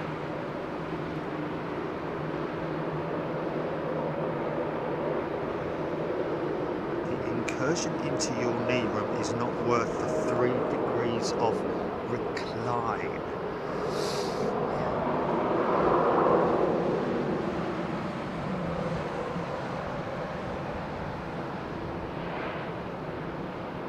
Braveheart, I was on a flight from Dubai to Bali with Emirates 777-300 and I have no TV or radio and they wouldn't move me to another seat. That surprises me. Was it full? Was the aircraft full? I can see that as being the only reason why they wouldn't move you, especially Martin Smith can't listen to ATC radio because it is illegal to broadcast, my friend. It is actually illegal to listen to it, but it's not policed in such a way. However, for me to, even for me to play it, there's very little that the air traffic control or the governing bodies could do about it. But to be honest with you, I just don't play it out. Firstly, because out of respect to their wishes, because that is the rule, and we stick by it. But also it interferes with me and my discussions with you. Come on, girl. Ooh, what's that?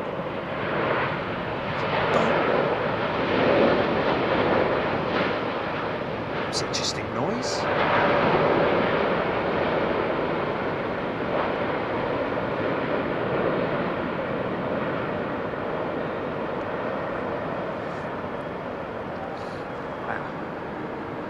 She's not carrying a lot of weight, that girl. Mind you, they'll roll her all the way out down to the end of the runway. Maybe not.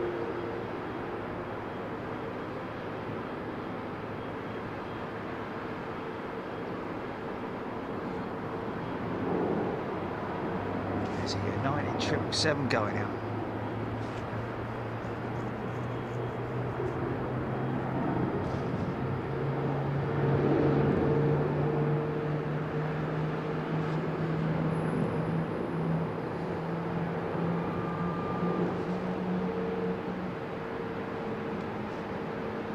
Busy for a Sunday, I've got to say. It's Sunday, isn't it?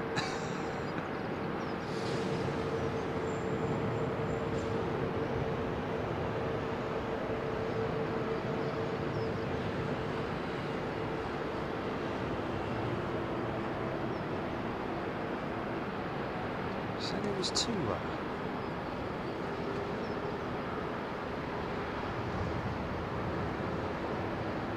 Is there 2 380s something about, or is that just is it? Oh, okay.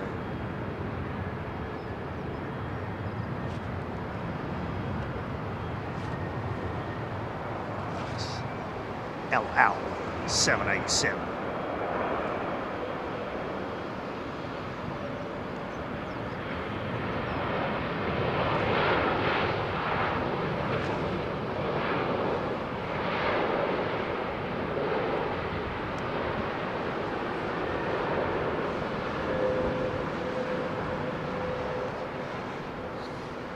Wow.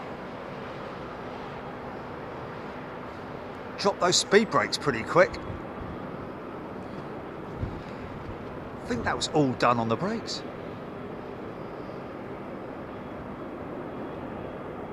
What's that, GP?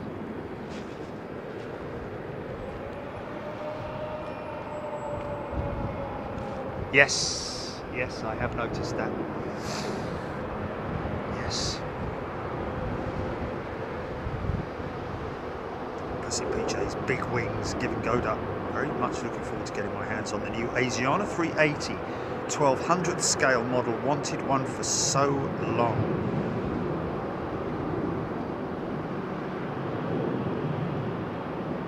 Alan Robbins overfly turned north. Okay, thank you. Airbus! I'll get my Big Jet TV fixed before I left. Hope you're doing well, my friend. Hope everybody's doing well on this Sunday, wherever you are in the world. Of course, it's isn't it getting on for Monday morning now in Australia? Out in the Far East there.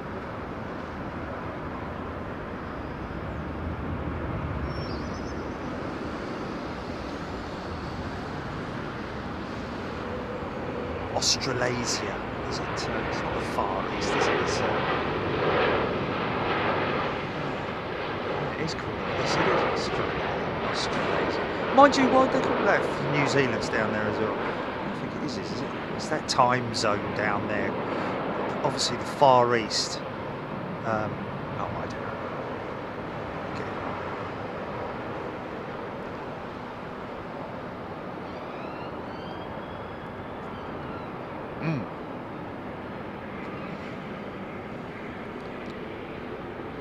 Cul-de-sac.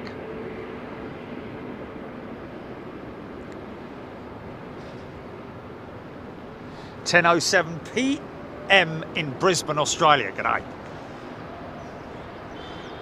Would it be close to impossible for you all to be able to get a tour of the Boeing facility in Charleston that makes the 787s? Jeff Anderson saying.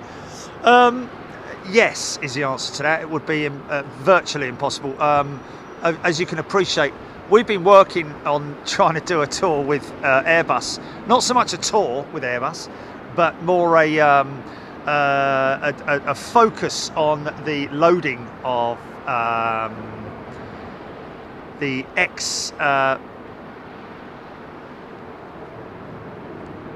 XL, Beluga XL at Broughton.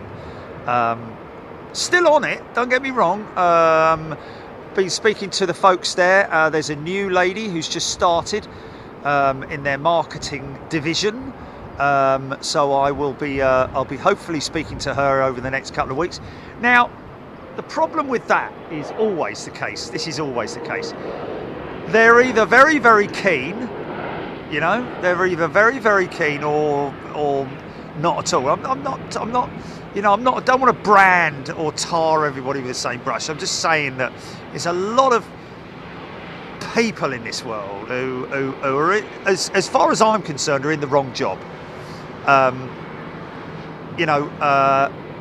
Yeah, that's, you know, that is kind of pretty standard procedure in a lot of cases.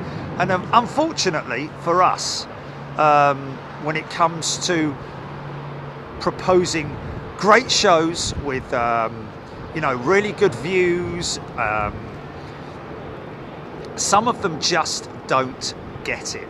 Now, the great thing, that's why we had have such a good relationship with Virgin Atlantic, because their marketing department, they're kind of cool, they're very much with it, and get it, and are kind of funky folks, you know, and the same could be said for Emirates as well. Even though their marketing is primarily done by an agency, a global agency. That agency are a really cool, funky bunch of people who are not so much trained to look to think outside the box, but understand the element of doing whatever it is we do. You know, so offering them free advertising, a free platform, and it does make a significant amount of difference. A perfect example being with Emirates, where they had, and Emirates themselves for their pilot training facility had an increase of 150% of traffic going into their website. So theoretically, you know, even if we managed to recruit one pilot, or you know,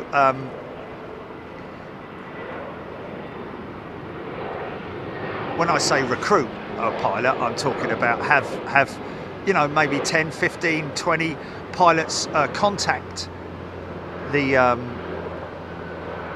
folks at the flight training centre. Of course, mainly the flight training academy is for the youngsters.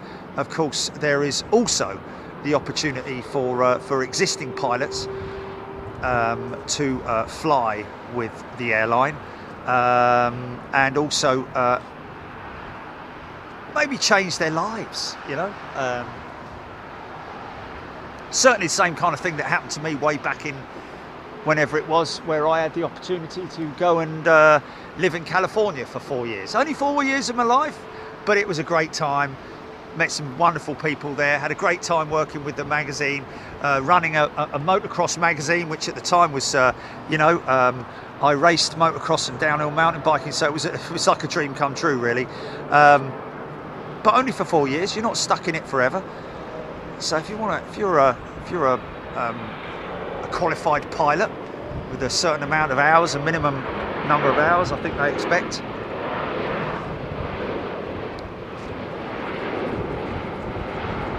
then it's worth looking into. And even if you've got family, you know, of course, Emirates have pilots from all around the world flying for their operation. And it's great to see the diversity there as well, as there is with the American carriers and the British carriers. And of course, when you have one airline poaching so many pilots, you've got a shortage of pilots everywhere. There is, with the figures, the numbers were quite incredible in terms of the global shortage of pilots. That's something that I read up on during the COVID pandemic. But the global shortage of pilots, partly responsible by COVID, but to be honest with you, it's more about the fact that there are a lack of youngsters coming in to the system. There's more people retiring and leaving the aviation sector than there are people, youngsters coming up through the ranks. And of course, obviously during COVID, a lot of pilots were laid off. A lot of those pilots have been invited back. I know of quite a number of pilots who were laid off during the pandemic and have since been invited back. Big bumblebee.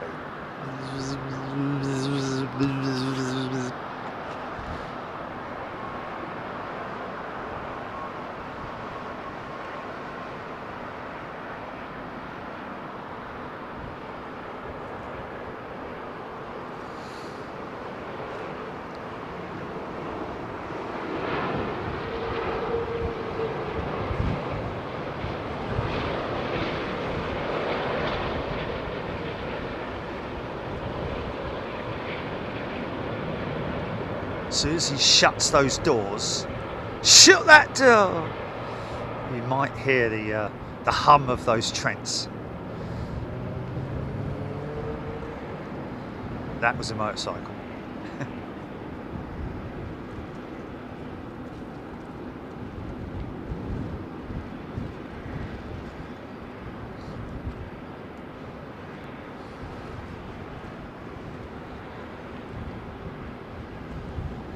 I bet Rolls-Royce were made up when when General Electric had the problems with the initial batch of GE90 engines. A lot of carriers switching to the Rolls-Royce Trent 800.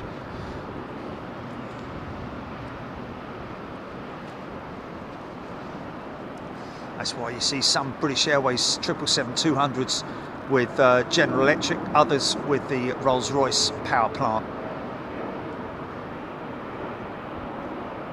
This is a General Electric powered jet, one of the earlier ones, I think.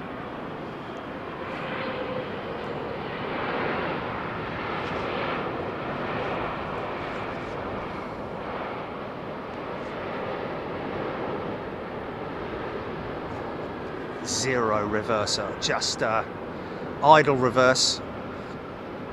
The doors are literally just opened for the sake of in the instance of an emergency with potential brake failure or speed brakes don't deploy. They'll always open those reverser doors just as a precautionary measure, if they're not using the reversers, that is.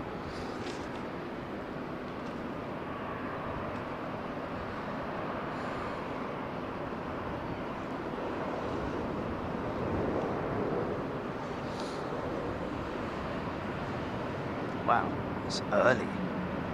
That's early.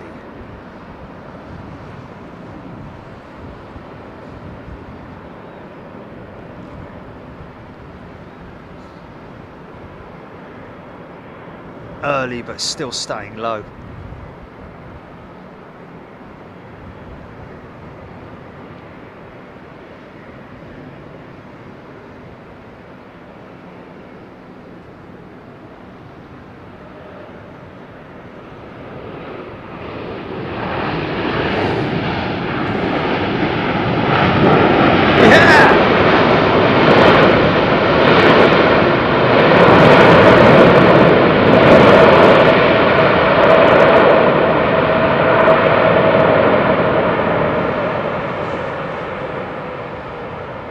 Nice!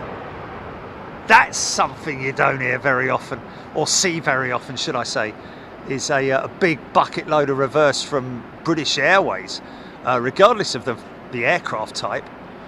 It's just generally something that they don't do. I think they're encouraged to minimise the amount of wear on the engines, which is totally understandable, really.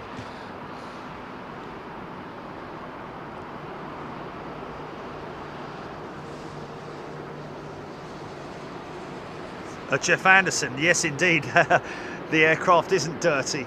It is literally, sorry, the aircraft, that is not a cargo door on the 777. It is literally where the passenger access walkway is attached to the side of the aircraft. Not so much evident on this side because it's always on the left hand side of the aircraft. But what you can see, oh, hold on a minute, 330.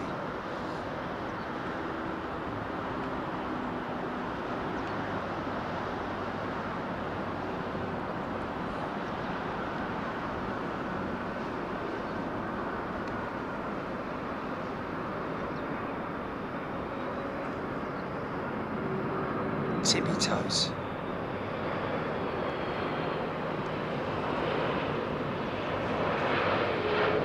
These are Pratts.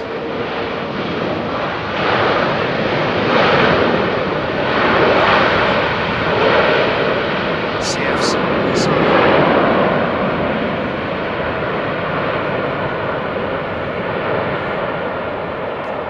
Nice.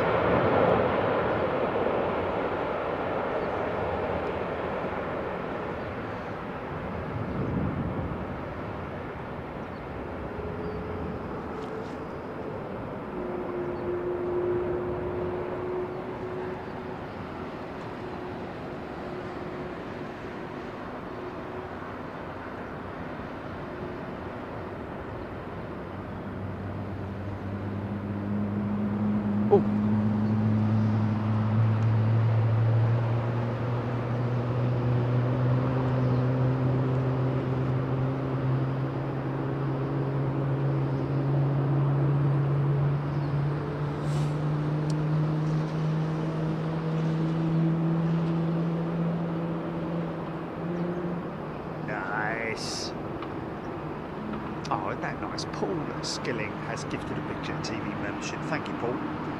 Tobias Jobbers here, at least in Germany, there shall be staff shortages below. If you apply for a job, they don't pay enough wages. Okay. Plane and truck spotting. How many prop aircraft come and go from London to Heathrow each day? Well, really, to be honest with you, it's just the ATR, isn't it? Service, I believe. I think that's the only prop. Didn't they say that?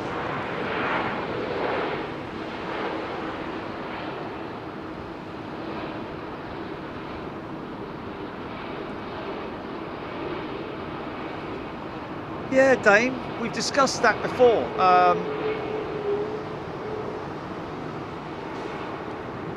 I think it may have just been. So I mean, it is interesting, isn't it? When you look at old historic images of you know, aircraft from a bygone age, you know, even the old seaplanes they boarded from the left, didn't they? I don't know if that's something that's just been carried over. Obviously, you know, as aircraft manufacturers, they had to agree across the board to have a standard side of passenger loading, and of course you don't want to interfere with that by having the freight loading from the same side. So I think that's the kind of general, it's a bit like left-hand drive and right-hand drive for whichever country you're in, isn't it? I think, maybe. But you know, it's across the board globally for all aircraft manufacturers that passenger embarkation and disembarkation is generally from the left-hand side, on the left-hand side, because otherwise they'd have a real problem. But yeah, I think what you're possibly referring to, Dane, is where that originated from.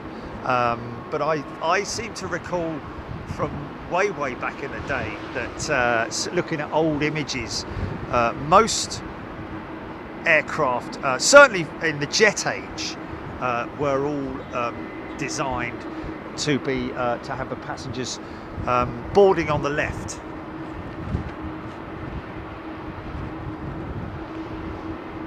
Wow. Mark Harding. BA to Cyprus. £1,000. No, really?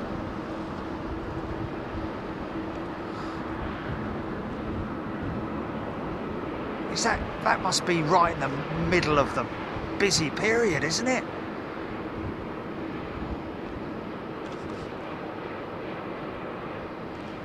Wow.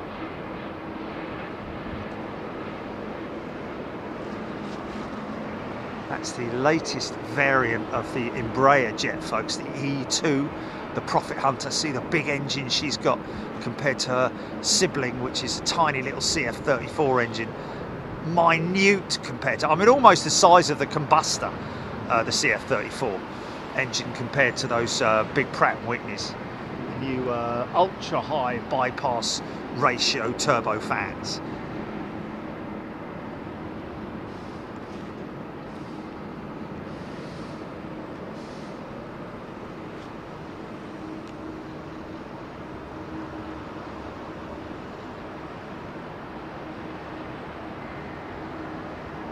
Lee Russell, yes indeed, cargo planes do have a left-hand load,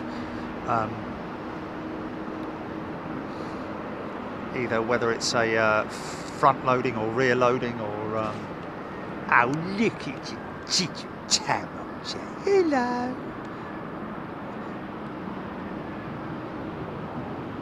Still powerful enough to rip a average semi-detached house off its moorings, though.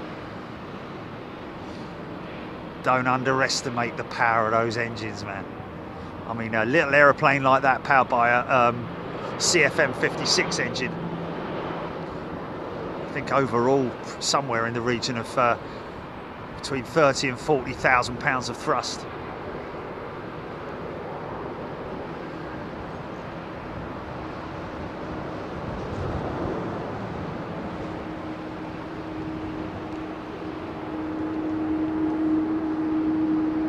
TCC, who else uses the Embraer in Europe? Swiss use the Embraer. Helvetic, yeah. Helvetica? Helvetic? Is it Helvetic or Helvetica? Isn't the font Helvetica? Or is it the other way around? Oh, okay. Yeah, sorry. Big rudder, little plane. Ain't a danger, big plane, is it? Did you? Oh. Yeah, BA. Yeah, BA used the Embraer at London City.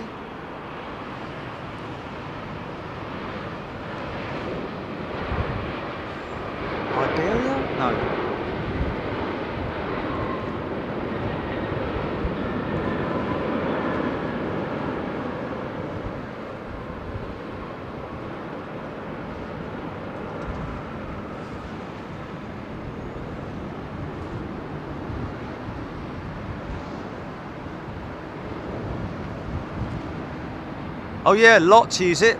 Yeah, lot use the Embraer.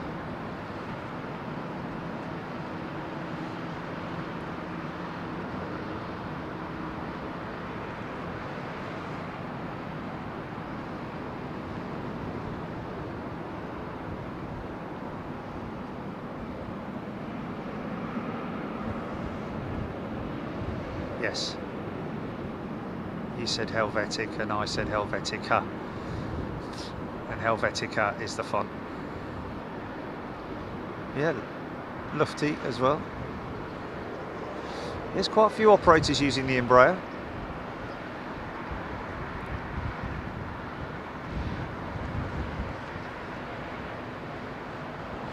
I think they're all Neo, aren't they? TAP, are they Airbus? Oh, there we go. So, yeah, there we go. Lee, thank you. TAP as well. Air Dolomiti, Air France. Yeah.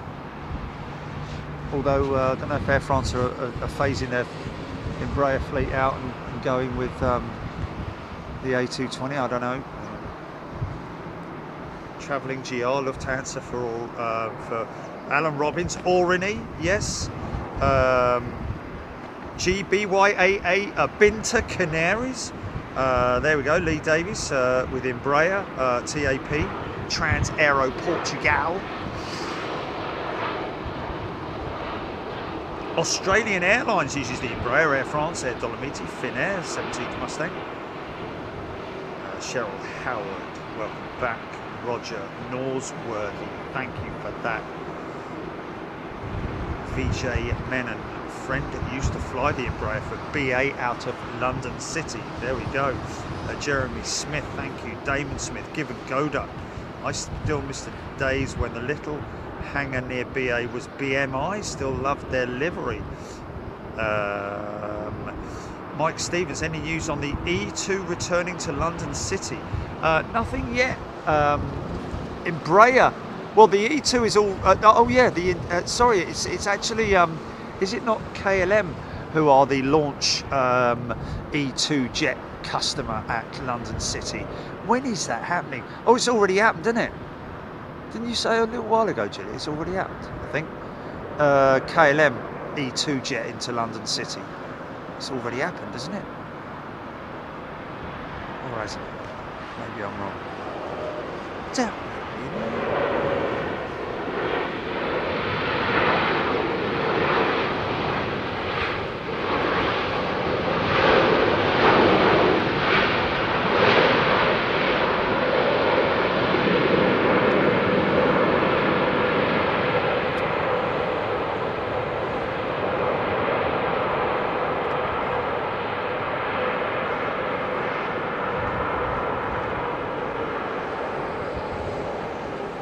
Wow,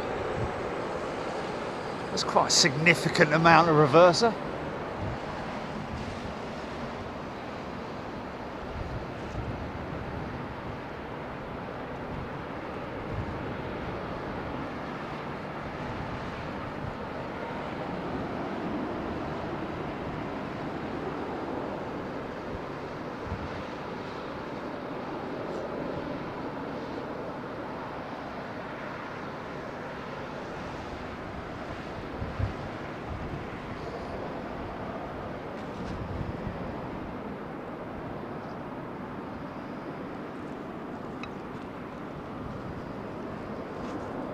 We've seen one 767 so far with United touching down, haven't we? Or haven't even seen one of it.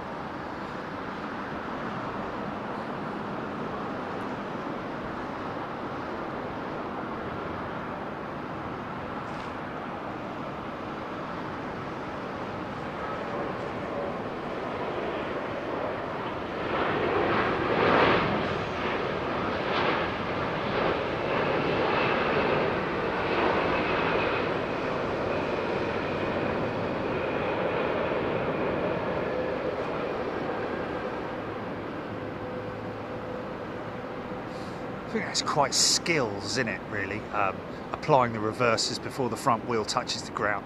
because obviously you're still at that point in time it's all operational on the rudder in terms of steering. So when those reversers come on, you might have a specific amount of yaw or a pulling on from one side to the other or whatever it might be, unless of course the engines are perfectly tuned, but you've only got to get one slightly out, then you have a certain amount of pull.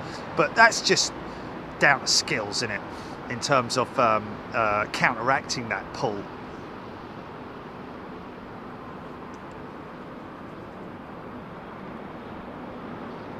Squopy making a very valid point that yes, gale force winds are heading our way. Looks like we might be getting that east coast of America weather with us by the midweek. We're looking at high winds, 2-7 operations, so stand by for a stormy weather show.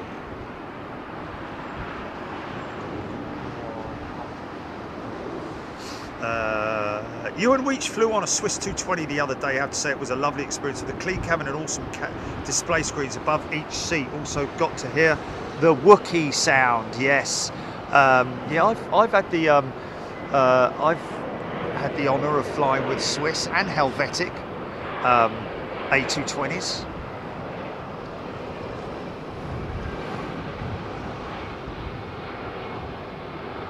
Emirates 1 hour 17 out, Paul Skilling saying.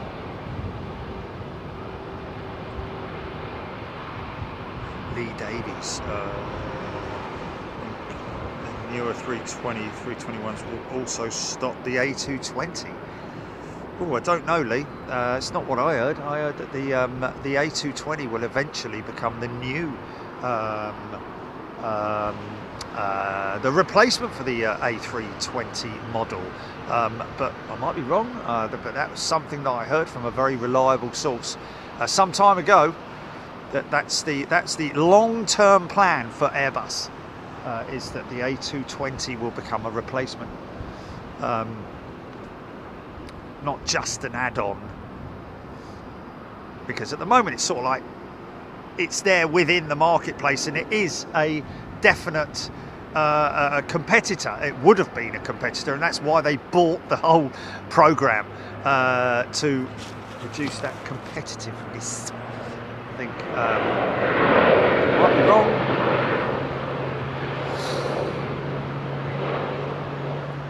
CFM56 power.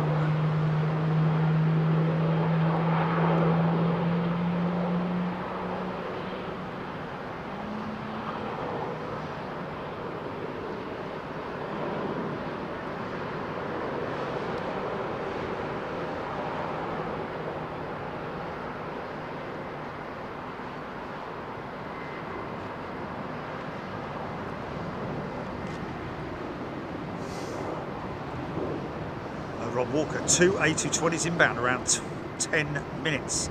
Lauren Fox 93, BA 321 from Edinburgh, third out. Is this our? Is that our, somebody with a somebody on board it? Is that Lauren saying BA 321? Simon Willoughby, did you ever work at Butlins?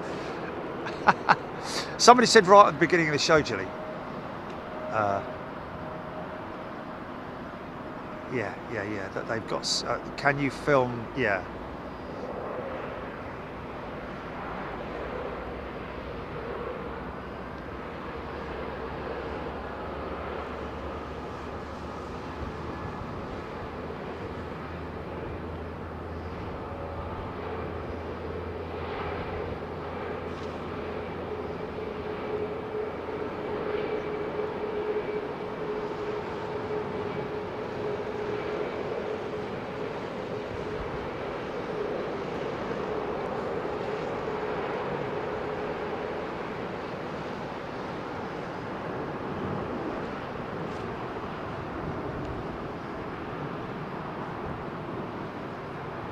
Animation.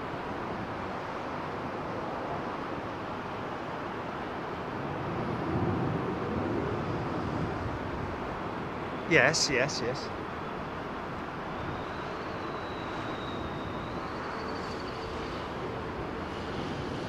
Yeah, you need somebody. You need somebody. Yeah. To be honest with you, not so much an animation. Yeah, Stuart, email us, please. Always willing to explore avenues on that particular subject, because it's something that I've been exploring for quite some years now, but never found the right people or person to get involved with it. Again, you know, it's difficult because I don't want to be thrown in the mix with all the other potential publishers. William Smith, loading on the left carries over from loading boats on the port or left side of the boat. The right side is where sailors would traditionally ship oars because most of them were right-handed. William Smith, fantastic. So this is our 321 from Edinburgh. I don't know if this is the one that they wanted us to film, but here it is anyway.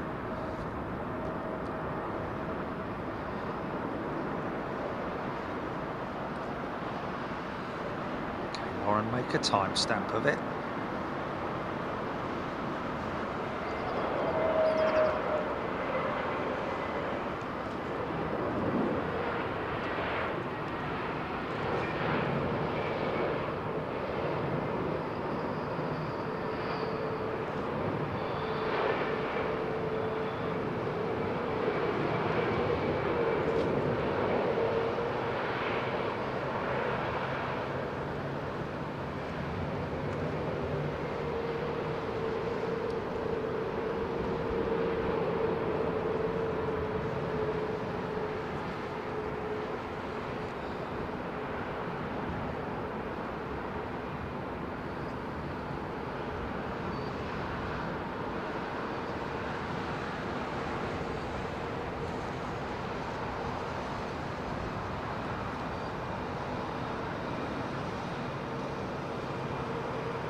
Is it Laura? There you go, Laura. Lauren, sorry, my apologies. William, was it William Smith who mentioned that about the...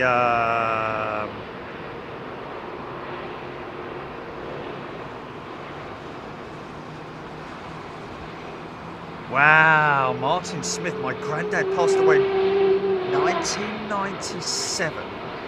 He was 97 years old. He was born in 1900.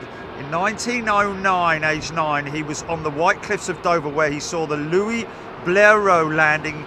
Wow, that was the cross-channel.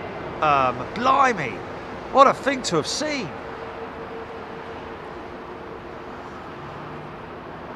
He was a panel beater for Rolls-Royce. Wow. So that must have been from back in the day when Rolls-Royce cars, that must have been Rolls-Royce as in here. Air France 220. Nice.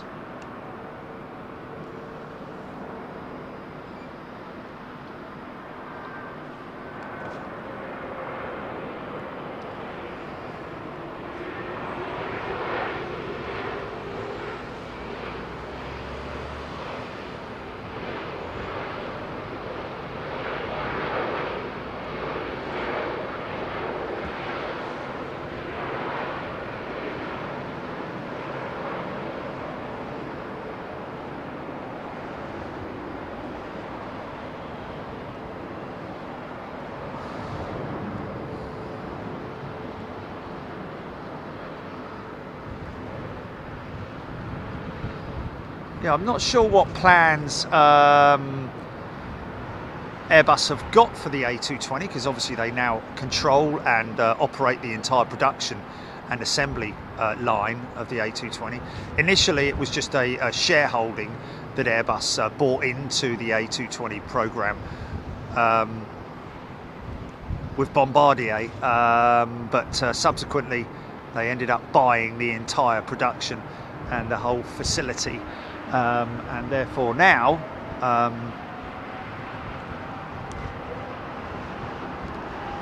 whether they are considering a stretched variant of the A220 But I know what somebody saying just now, because the A220 has that capability of flying into short airstrips, you know, with relatively short runways, city type airstrips, you know, like London City.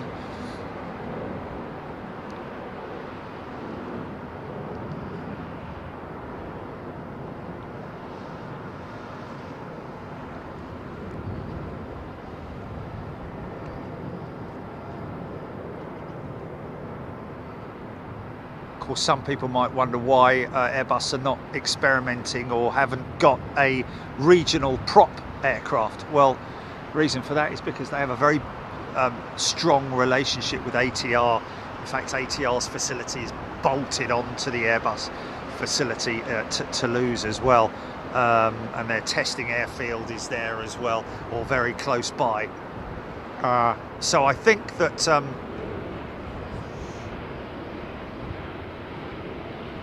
there is some kind of a relationship between ATR and Airbus.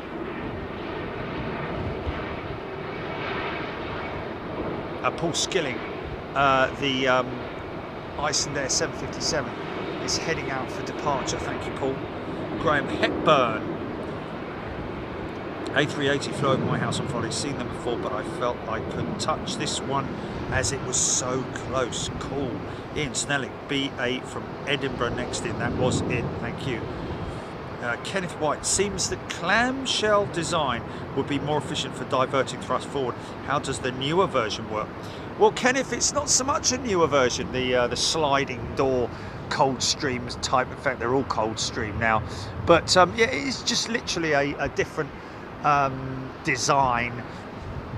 When the doors open, the directional nozzles, so to speak, are actually pointing forward, and therefore they do blow the air forward, even though it's not blatantly obvious when you see it. Whereas the design of the clamshell style reverses is you know, you can blatantly see that that it's pointing the air forward. Whereas the sliding door mechanism is it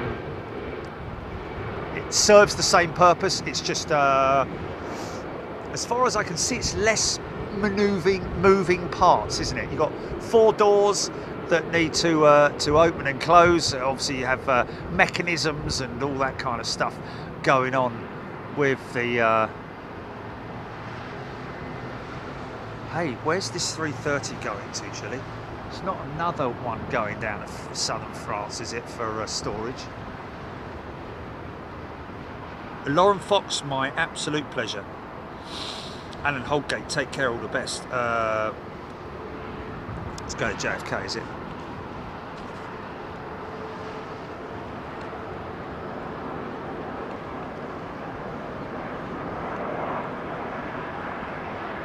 Whoa, easy, son.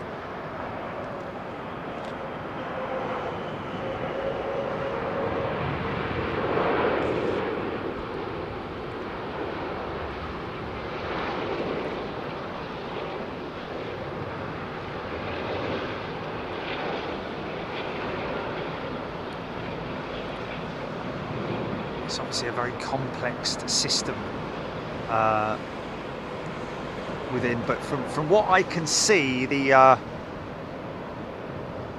clamshell style reversers, from an engineering standpoint, I appears to me would be a more complex system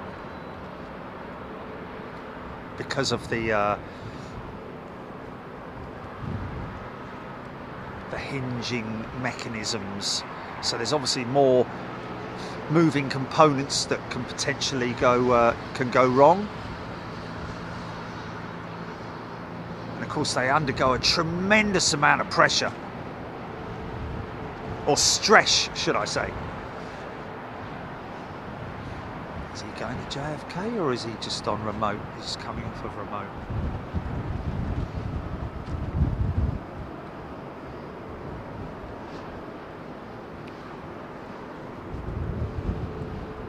Looking at, there we go. Rob Walker, Logan Air. Somebody asking earlier on about prop aircraft operational at London Heathrow. This is it. Logan Air's ATR 72, as far as I'm aware, is the only, of course, Flybe no longer operating, unfortunately.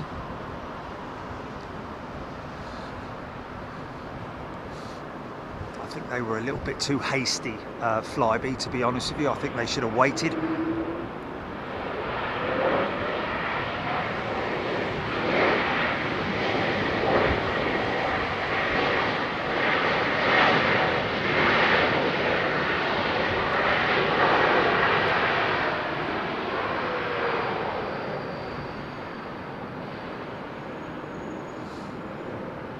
Oh, right.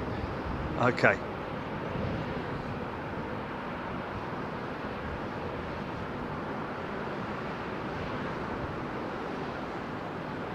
Okay. Right, folks, give me 2 minutes. I'm literally going to run downstairs. I'm just going to run downstairs very quickly and grab my food. So please give me 2 minutes. Talk amongst yourselves and... yeah.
Yeah, yeah, yeah, yeah, yeah, yeah.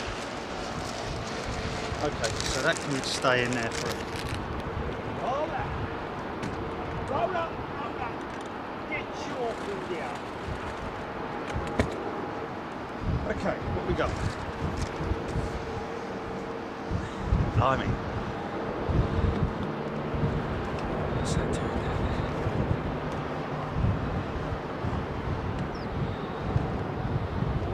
Yeah.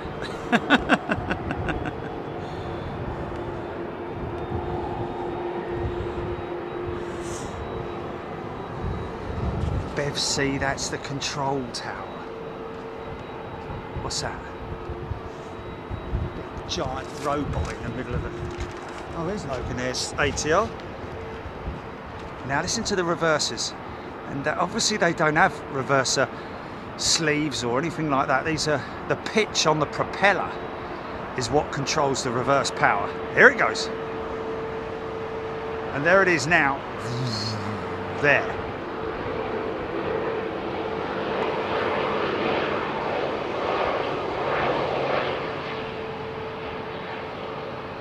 Ground and air, I believe, operate from the same tower, as far as I'm aware.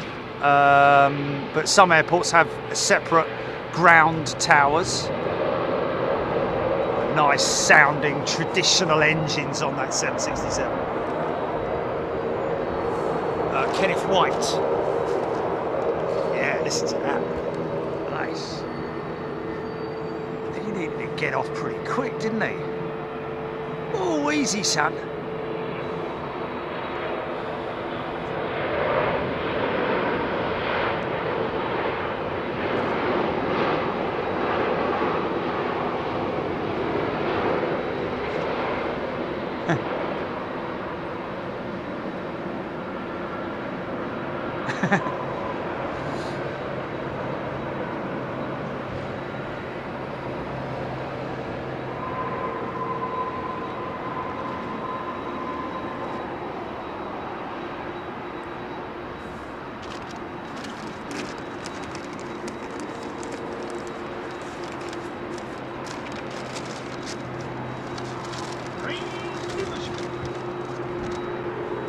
What was that?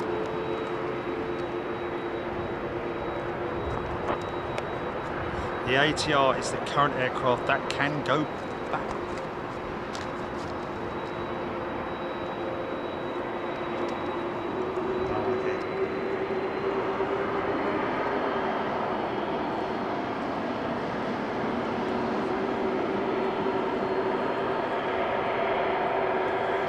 I got you, Bev.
You got it.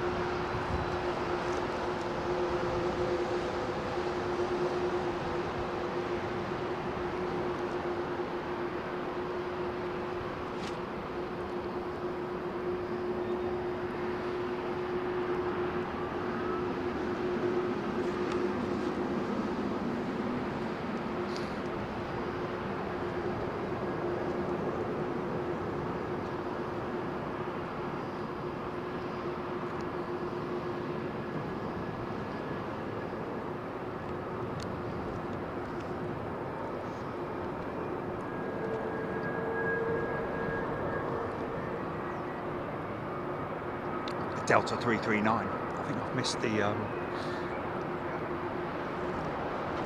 Oh, easy, son. Get it down, get it down. Floater. Boom! Even I could see that came down there.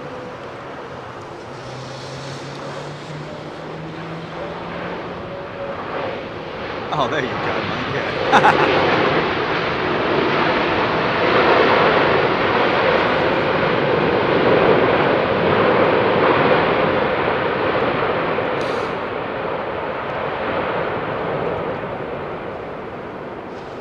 Oh, there you go. Every day.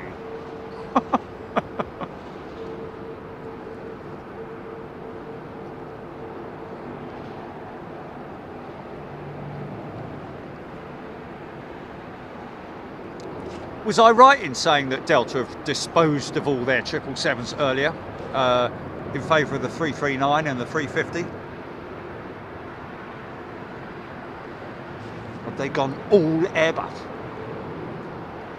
Of course, still got their 737s.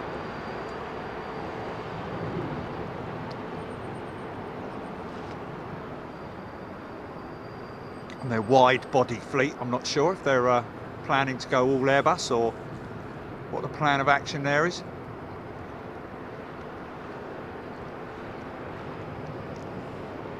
In case you missed it earlier on, folks, we're heading back to Anchorage at the end of this month.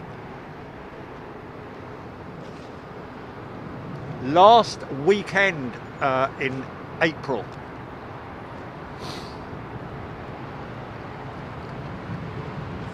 Yeah, we were told by Tom. We were told by Terry. And, yeah. Yeah. Uh-huh.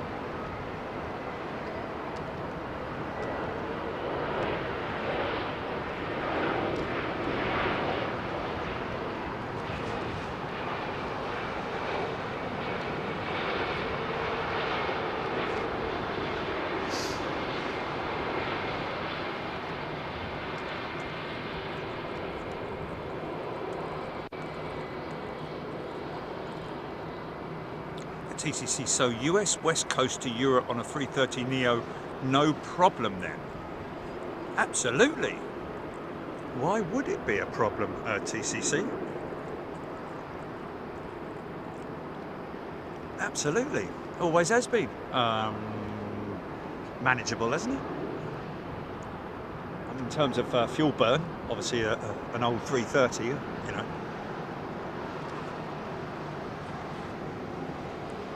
John Grinneman, British Airways 330neo would look good.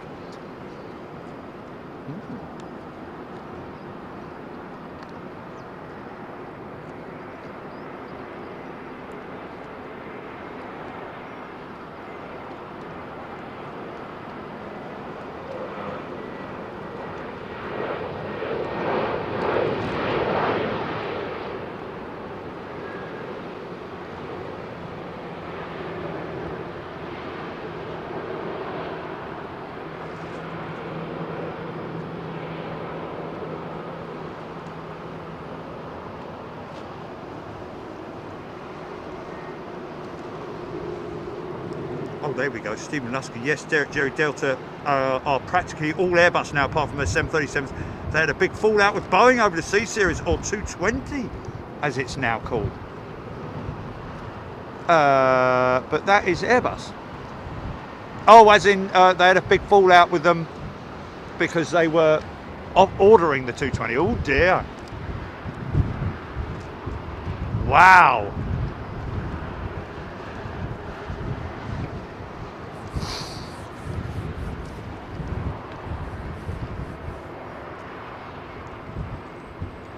Brian Stewart, Delta have quite a number of 717s, yes, still operational in the fleet. I'd imagine that they will be phasing those out in time. Freya, looking forward to Anchorage. TCC, just wondering what range. I see, yes.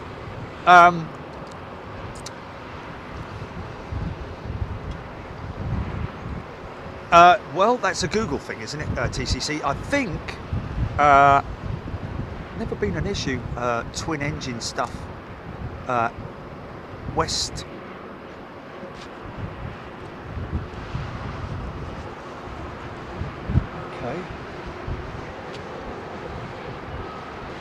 There she is, right over the top. Good point, TCC.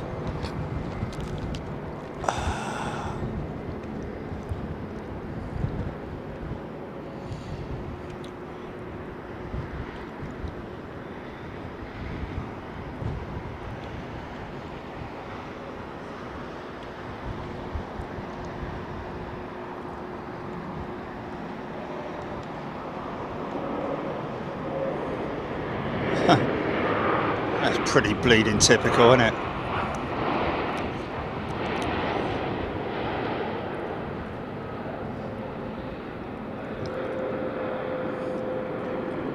Jumbo jet. Roger that.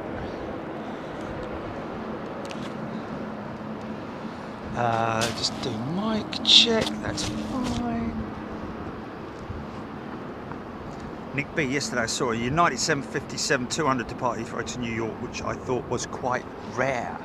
Used to be, yeah. Sorry, it is now. It didn't used to be, I meant to say. Yes. Obviously, I'd imagine one of their 767s went unserviceable, or tech, being the other word for it. Ta.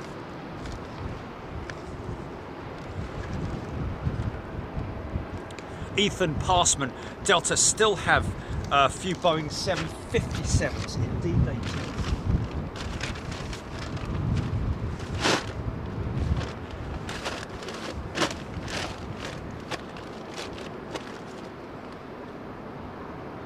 JB Trip Reports. Forbes. I've never seen an American Airline A8 Neo US.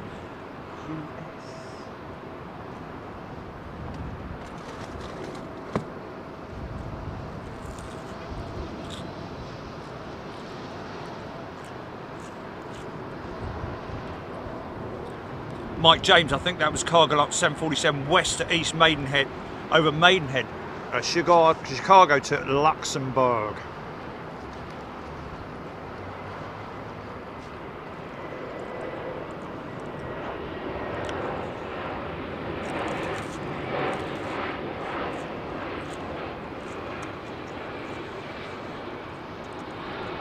Ian Bones. Nice BA380 just straight over my house here in Poole, in Dorset, in from San Francisco. Be with you in about 15 to 20 minutes. Thank you, Ian. Great when you can see that, isn't it? John Pierce. Sean Hagen. Do the smaller, shorter wing jets land faster? Sean, I don't think so. I think the approach and landing speed is between 120 and 140 knots, depending on the size of the aircraft, but I'm always led to believe that the 737 has a slightly faster approach speed.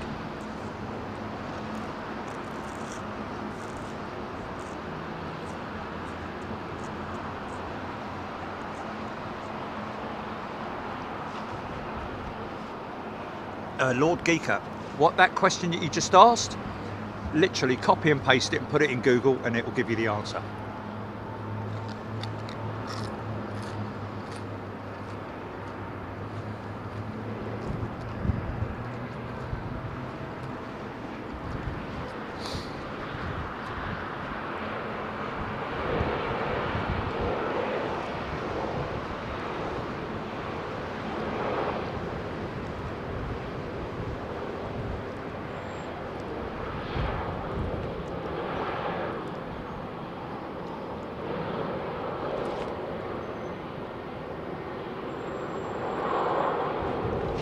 Should do anyway. Oh hello, here we go. This is a 300, so this is a GE90 powered jet, so we should get a big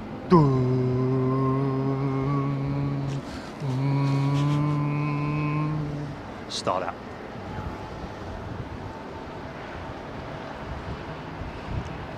Gary Lyon, why did Virgin never order the 777?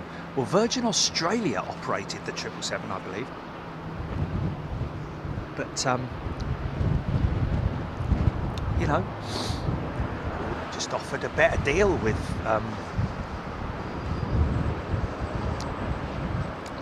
perhaps with Airbus as a European operator. Airbus would always prefer to see European operators using their aircraft. When I say a European operator, I'm talking about a European-based operator.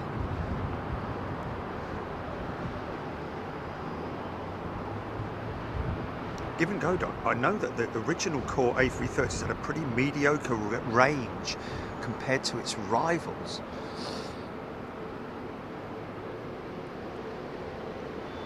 TCC, it's a good discussion point there, TCC, because I'm not sure. I'd have to. Here we go.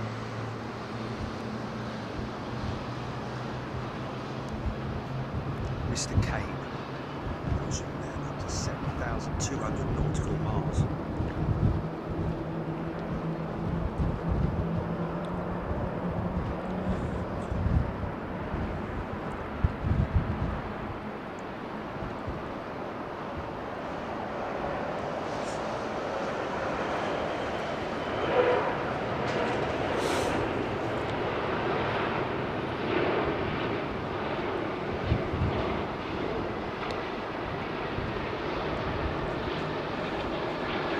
Also, I think these long-range jets that are being developed now, like the A350 ULR, the ultra-long range,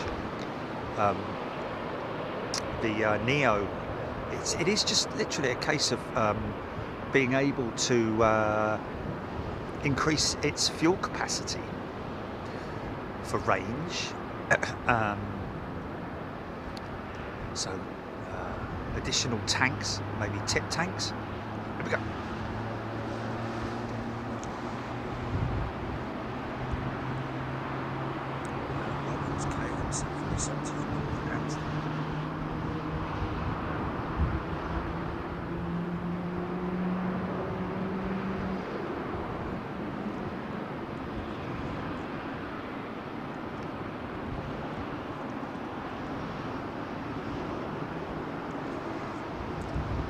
Doug J's going to be in Hawaii during the Alaska shows.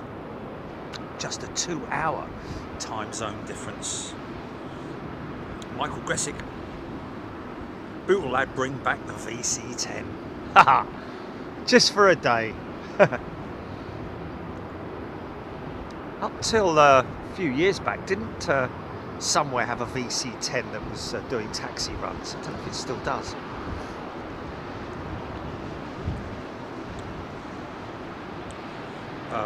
Sean Hargan. Yes. Sometimes it does appear that the smaller jets come in a little straight. I think it's an optical illusion, though.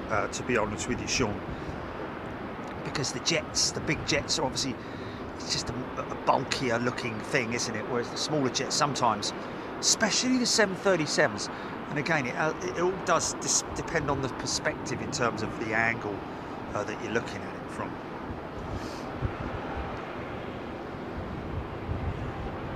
Brian Stewart, Southwest 737 on the ground is pretty fast.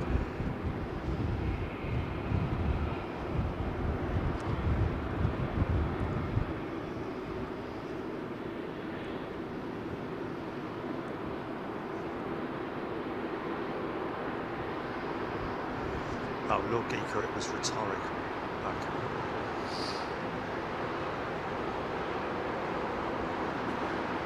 I forgot what it was about anyway.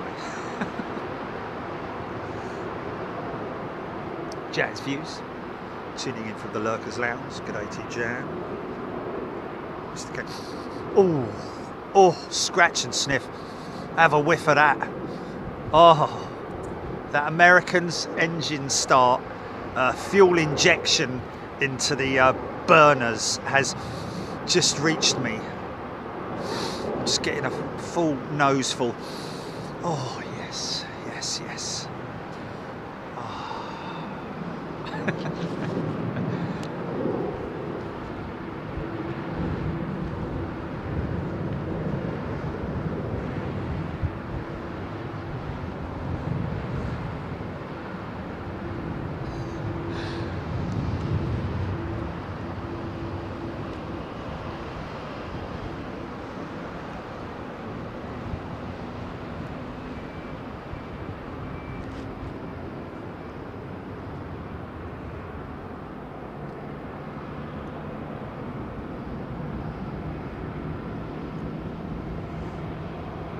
Forbes. What a beauty this American 777 is. What's that, GP?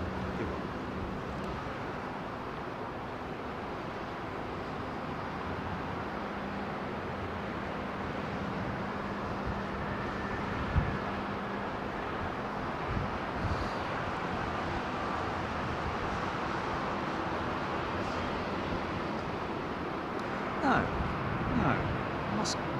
can't just.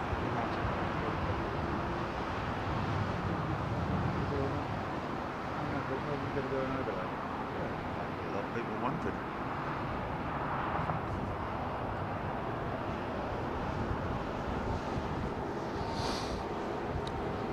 Oof, don't know about that.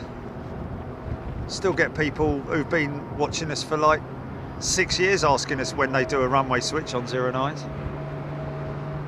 I know, I'm talking about in general, you know.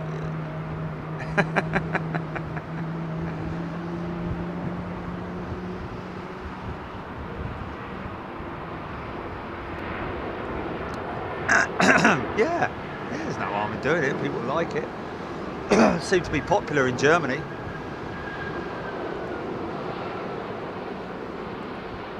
John McCarthy, welcome back, John. Oh, okay, so we're not going to do an overlay for 09.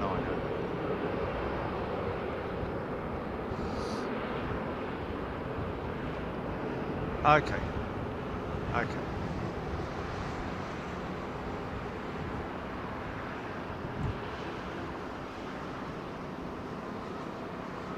Alan Robbins, air tanker just south-north passing to the west.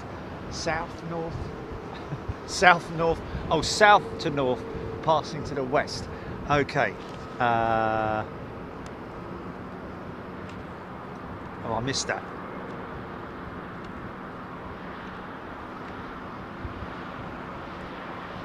I think I might have missed that.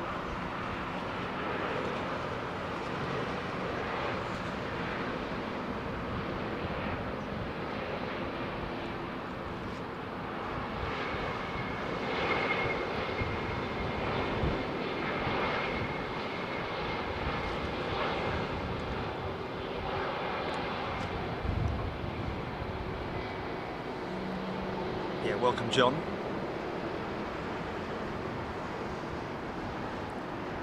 Mr. Pingu, just working on that now. Stand by. Stephen Luscombe, the 737, 8 and 9s are the size of 707s. Sounds crazy, but he's absolutely right. The 707, I mean, look at a 727 up against the 707 and it's almost the same length. It's crazy.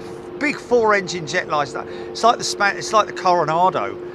Looked like a big plane, but when you get up close to it, it's same length as a 321. Tony Rivers, bag it and sell it, bestseller on merch. It would be, wouldn't it? I guarantee if you splash a bit of this on you, you'll stink like a jet engine all day. It might not be very favourable with your work colleagues, but hey, who cares? Smell me. Jerry's Jet A1. Splash it all over. Actually, you could make a deodorant out of it, couldn't you? Extreme. Might sting a bit on the initial application. Oh, smells nice. Now these are Trents, they won't make any noise at all on start-up, but it's a One World jet. A very quiet start-up. Might be a bit... Peter Trotter, looking forward to Alaska again, as I do with all the regular shows. Looks like JG has gifted 5 Big Jet TV memberships.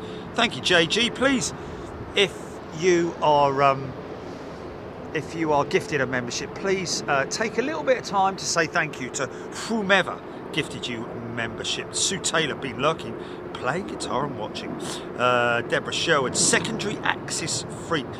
Does jet fuel smell more like petrol or kerosene when burning? Definitely like kerosene, because of the additive, the kerosene additive. Of course, they're running around about 5% sustainable aviation fuel at the moment. Most airlines, anyway, I believe. I think it's mixed. Oh, hello. I think it's mixed into the fuel.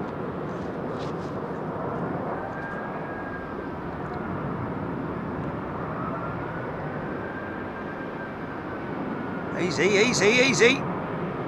Whoa, easy. Wow. Those wings flexed, man.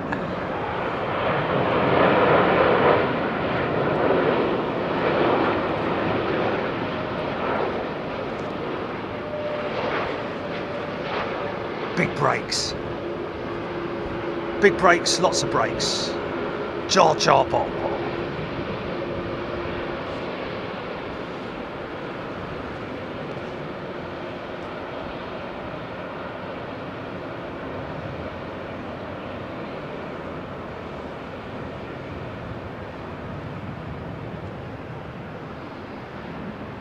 I was walking down a lane. Ha ha ha. It's going to be beep, beep, beep, beep, beep, beep. It's a Clio lane.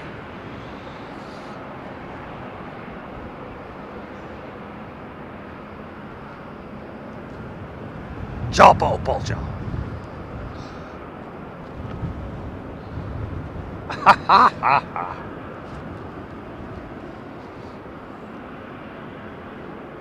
Big beautiful aeroplane, man. Where are you going?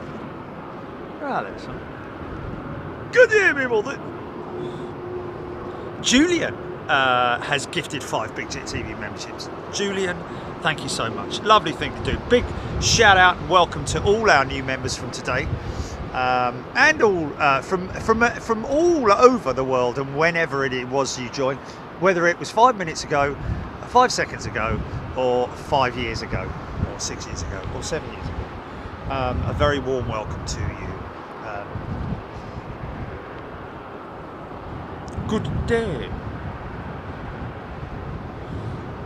Stuart Wishart, do any members use Microsoft Flight Simulator to get their aviation fix? I think you'll find a lot of people do use flight simulator applications or systems. Oh, nice, Retrojet. This has already been in once today, isn't it? Little boopy nose on it.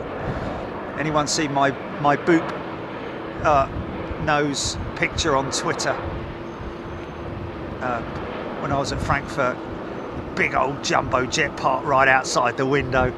I gave his nose a big boop. Check it out on Twitter. I think it's our most recent Twitter post, actually.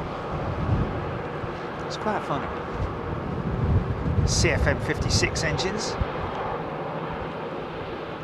Oh yeah, there's been a show post and a couple of other things here.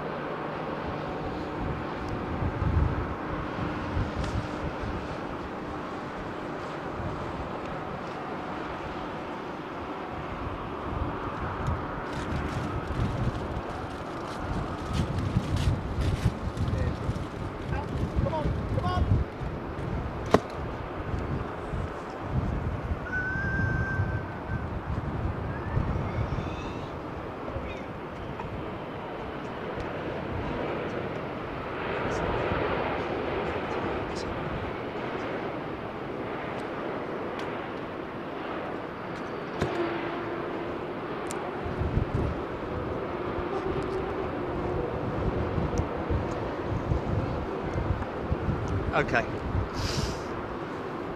People are still arsed though, Jilly, even though you put it up. all that work, and I'll get, and any moment now it'll be like, what runway are we on? Hello there. Hello.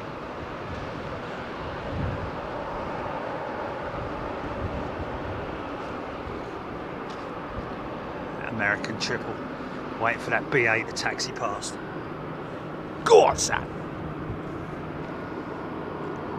not seen one 737 arrive. There's so many 737s around today. I don't really know.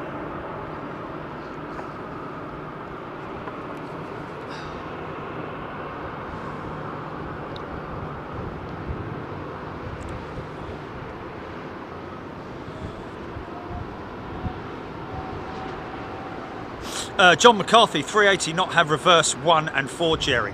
Indeed, they do not have reverses on 1 and 4, only reverses on 2 and 3. For the reason that they do not have any reverses on the 1 and 4 engines.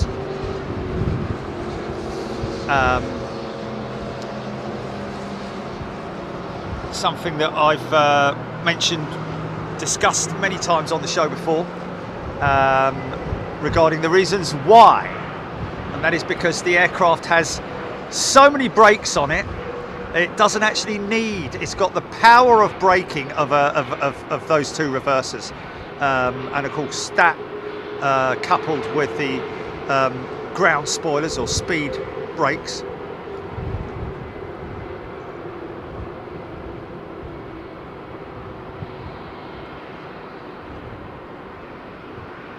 yeah, you get that on Virgin, don't you? Cockpit view, though. Well, you get a view, a head-on view, not head-on view, but a forward-facing view with the instruments. Interestingly enough, when I was flying in with Virgin Atlantic, I don't know if it's standard procedure, but they stopped the forward-facing view application on the onboard flight entertainment system for whatever reason. I think it might have been something to do with the fact that we were so delayed.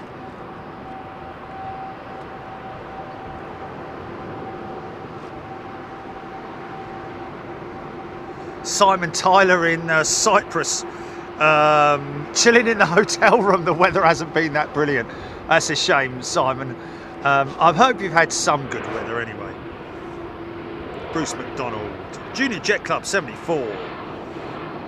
Avro Arrow, the 380 is growing on me every time I see it. I appreciate the human engineering that created it, and more indeed. You have got to respect it as an aeroplane, haven't you? And also, you've got to respect, I think, really, you've got to respect the fact that Airbus, you know, took it on. Okay, fair enough. If I was sitting in a if I was sitting in a room with an Airbus technician or one of the original designers or something, I would say, well, you did steal the idea from Boeing, didn't you? And I'd be like, well, we didn't really steal it. We sort of like, you know, as they didn't use it, we thought we'd take it on with new modern technology and so on and so forth. Yeah, it's what's that, GP? I don't know.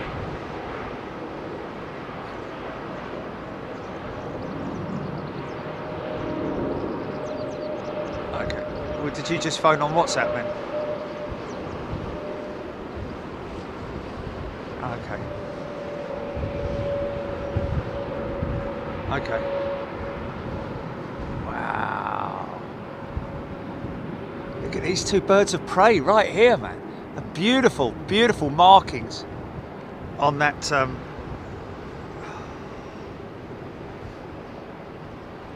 Oh, always at the most inconvenient time, isn't it?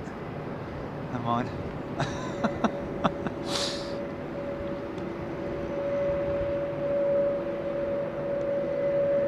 Possible funky shot with a kite. Possible funky shot with a kite. There he is.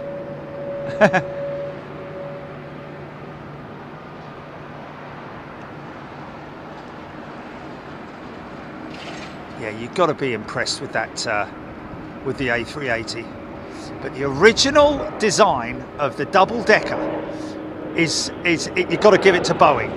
Boeing own that design, that idea, should I say. They were not Airbus were not the first to think about or you know, Boeing originally conceived the idea of the double-decker, and it's there for all to see if you go to Google and look at Boeing 747 original design. There are mock-ups of it as well, original mock-ups, not modern day mock-ups, original mock-ups, and there's one at the Boeing museum in Seattle that I visited. It's right there for all to see, folks. So no matter how much we may love the 380, etc., etc., the original design, idea, concept was Boeing's, and they own it.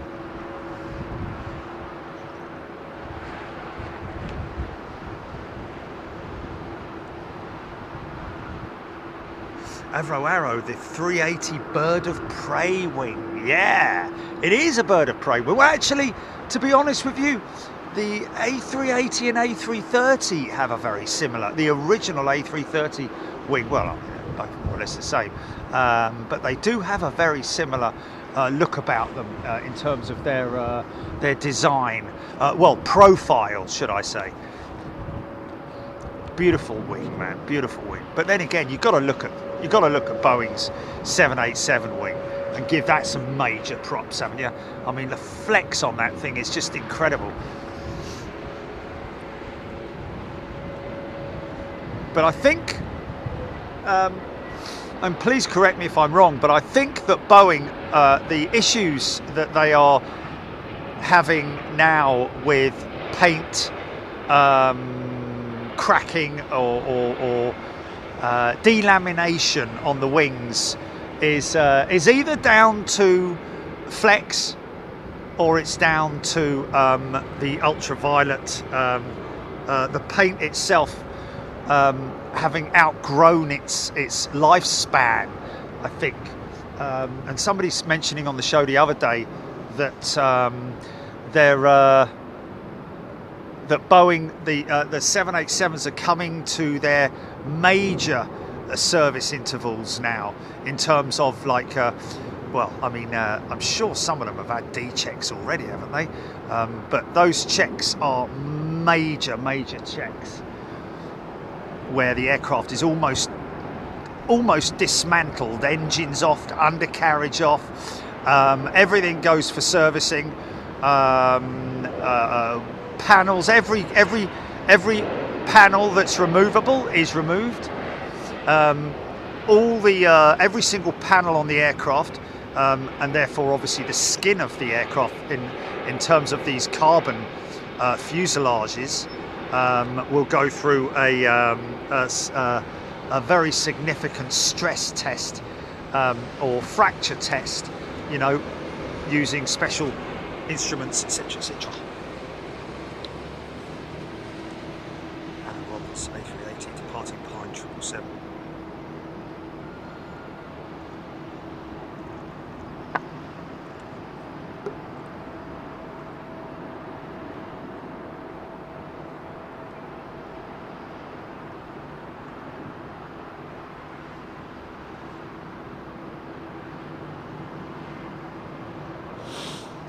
Doug J.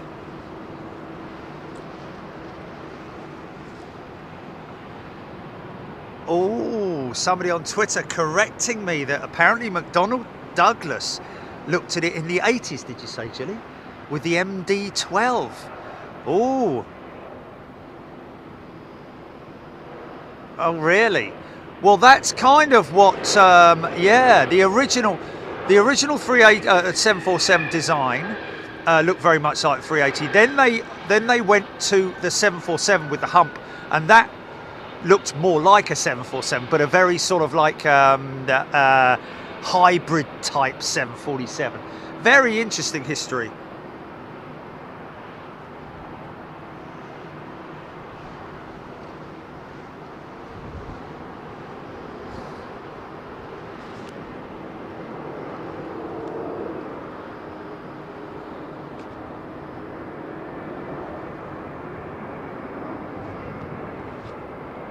Who was that on Twitter, GP? In-flight James, thank you for that. Oh, it's a pilot friend, isn't it? Isn't it James, the pilot? No? Are you sure? Okay. Well, anyway, James on Twitter, thank you for correcting me on that.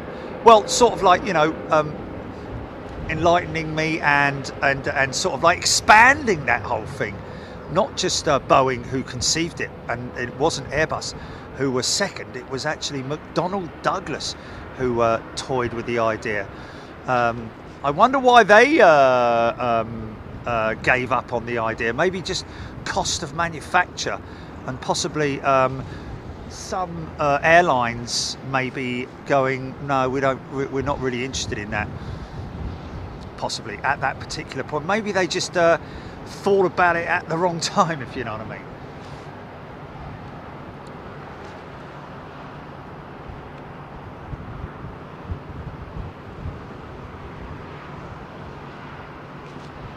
Mr. Pingu, we don't beg for likes, my friend. If people want to like the channel, then that's entirely up to them. We don't push for numbers of likes and all that kind of thing, because we're not desperate. We don't need to, and we don't want to force people into anything. Yeah, and it's, to be honest with you, it's sort of like, you know, you don't want to be sounding like you're sort of like desperate or anything like that. Yeah. Please don't be obsessed with numbers. We're not obsessed with numbers. We're just obsessed with bringing you the best aviation content that we possibly can. Yeah. Obsessed with planes to the point where I dream about the bleeding things. Bill Crooning is a new member. Welcome, Bill. Good to see you here. Because you're around, the A380 also doesn't have brakes on the rear axles of the two four bogies. Indeed, they do not. 16 wheel braking, I think it is, on the... is it 16 or 18 wheel braking, the two rear wheels. In fact, that's why a lot of the times you see the hub, the wheel assembly on the back set of the bogies, the central bogies, I think that is. Is it the centre? Will just have a relatively clean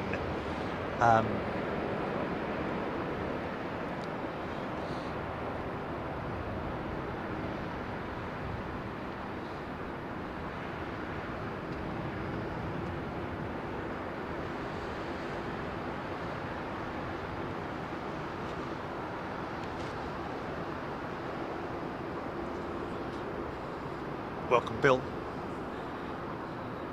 Justin H, you are right. A D-check can take upwards of 4 months. It's a massive undertaking.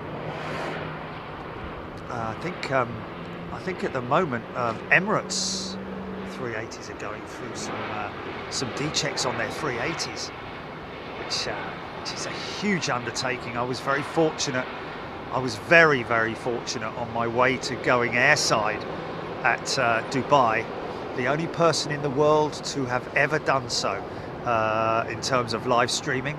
I'll hold my hand up and say that we are we hold that honour. But we made our way through the tunnels of maintenance areas at Dubai.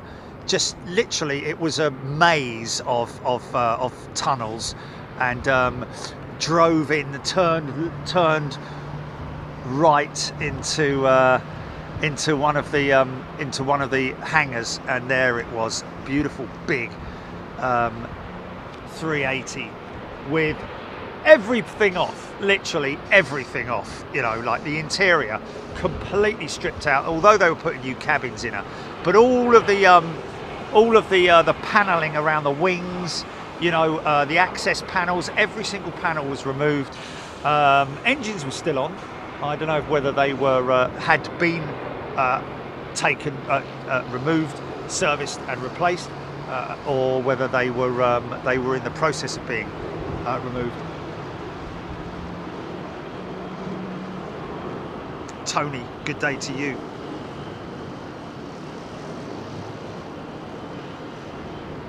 Jerry Donnelly in 1948 Boeing 377. 1938.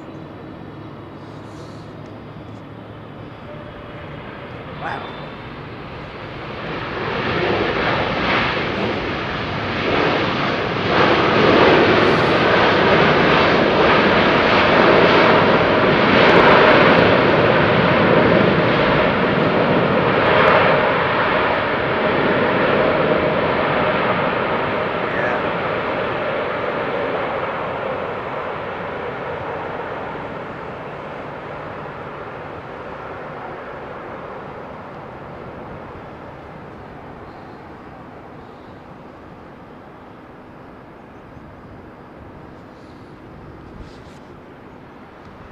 What's that?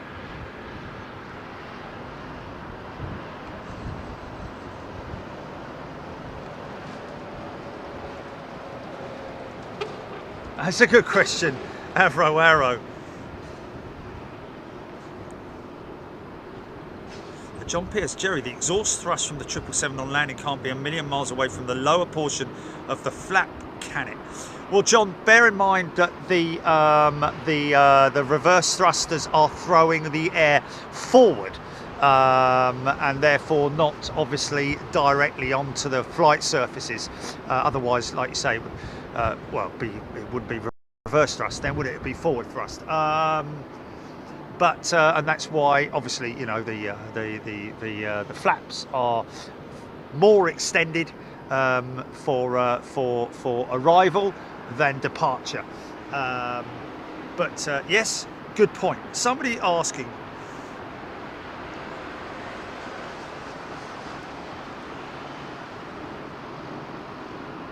Paul Smoker, MD-12 never happened due to memorandum orders made and Taiwan Aerospace left the partnership.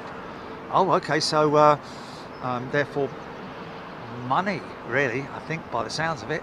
It was just too expensive.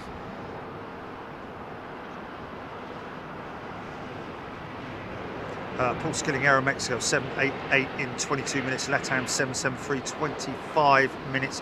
Kim Kinzer, good night, good day, good evening to you. Severi Malula, there was also the TU404 proposal, which was a double-decker. Interesting. Wow. Steve Wishart, Jerry, Ukraine say that the AM225 will fly again, but do you think another airline manufacturer would build something similar? No, Steve, is the answer to that. Well, I mean, it just doesn't make economic sense, does it? I mean, it's such a huge aircraft. The 380 is no longer in production, purely down to the fact that they can build these amazing aircraft with two engines now.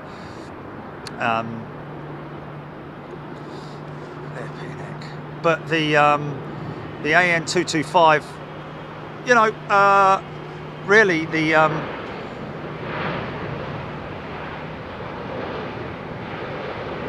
okay, let me just check. Stand by.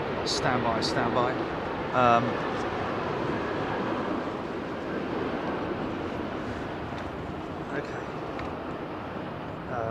Which one is that attached to?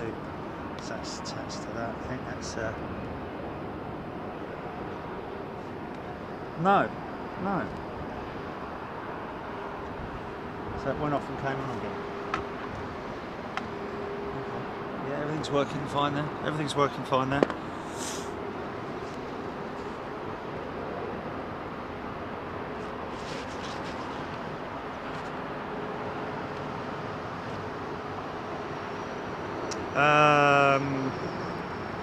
Interestingly enough, though, yeah, the AN225 project, it's sort of speculation at the moment. Even speaking to the crew of the AN124, the Ukrainian crew, who would obviously love to see the 225 fly again.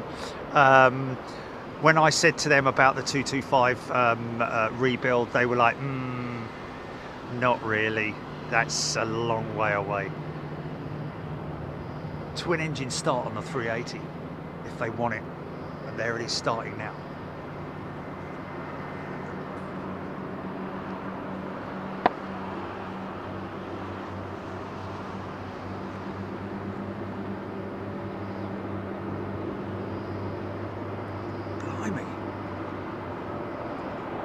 Chris McPhail. Been a minute since I've caught a show. I'm sure it means more than a minute. You guys still on Facebook?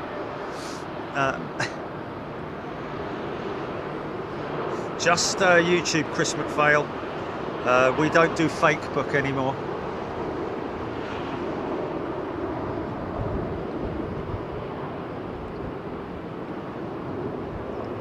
Yeah, Chris, dump Facebook. I haven't been on Facebook for 6 years. Hate the place, can't stand it. Obviously, there are some very useful Facebook pages, some educational and stuff like that, but in general, yeah, educate you how to be a, yeah. Anyway, Emirates 380, 6 minutes out, Husky Dog saying, Patriot 007, loving the show today, thank you very much indeed. Mark BCLE. Okay, Heathrow Arrow, I know they're an issue, but this one feels a bit that way. However, there is a line drawn between, where is the line drawn between a big jet called a heavy, well, single aisle and twin aisle, really. I think that's where the line is drawn.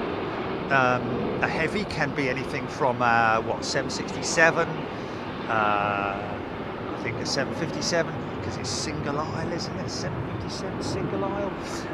That is not classified as a heavy, but maybe it is, I don't know. Sort of like on the limit there, really. But anything that's twin aisle is classified as a heavy. Or, yeah, I mean, I say long haul. 321s flying long haul.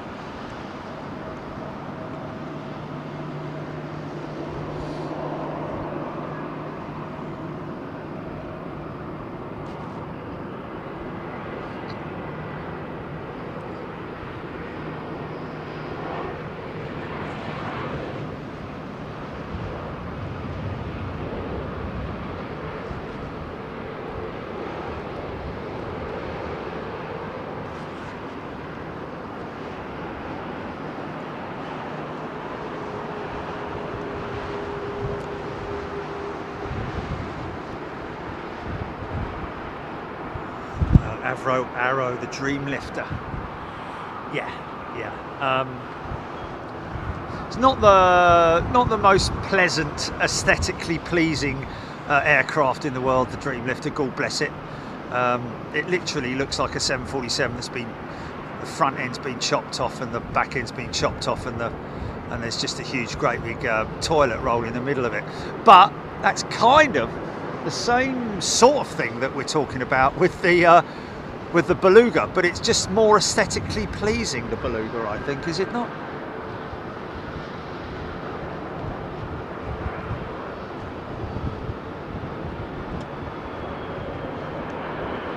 This could make some noise. Go on, mate.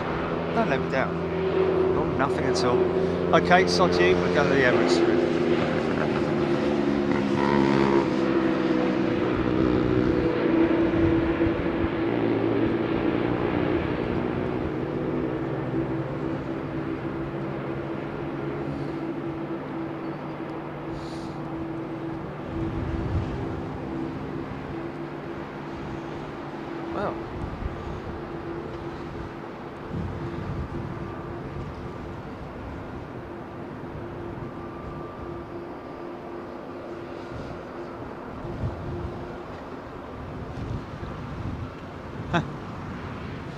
Oh, I haven't seen that one before.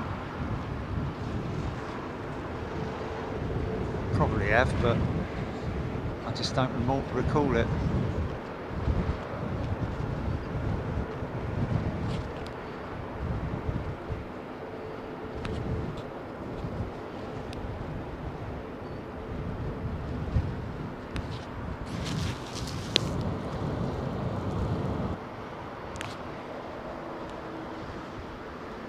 Do a mic check, GP. Just do a mic check quick, please.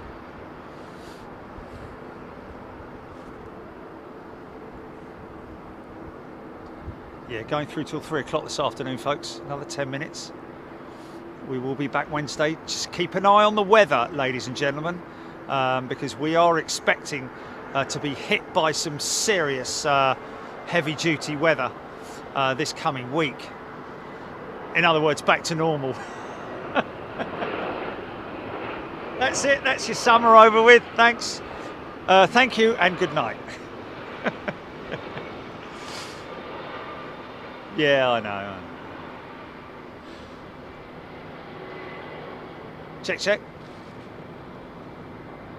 Yeah, I have not seen that Turkish jet before, mate. Haven't. Yeah. I just switched out the check. I just switched out the mics. That was all.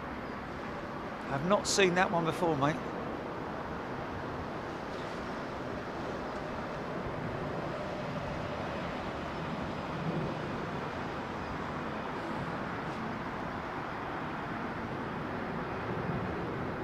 Yeah, but the thing is that, you know, even having a partially built one, hey, listen, don't get me wrong, I'm all for it. It would be a wonderful thing to see, wouldn't it? Another AN225 flight. And it's probably on their wish list, I would imagine. But yeah, it did make them a lot of money. Of course it did. I mean, things like that, you've got to weigh it up, haven't you? You've got to weigh up the cost of manufacturing it versus, because it is literally a hand-built aircraft. You know, talk about panel beating. We're talking about, is this a 380 on approach? Yes, it is. There we go, folks.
Thank you. Yeah, of course. I totally imagine that would be the case, and we would wholeheartedly support the Ukrainians. Even Microsoft Flight Simulator are donating all proceeds of their Microsoft Flight Simulator application for the AN225 or whatever it is you purchase, etc. All of those proceeds are going towards to the Ukrainians and to Antonov in particular for helping with the manufacture of the 225. And I guess that really it may be that I just wonder whether Airbus, and obviously it would be a massive undertaking, but with their old A380 manufacturing facility, what happened to all the jigs and so on and so forth? Could they possibly be adjusted to because they talk about the same sort of dimensions, really, but yeah, obviously not with the wing, but it's just a very interesting subject. And you know, I've got a direct line in with Dmitry Antonov, the owner of Antonov Airlines.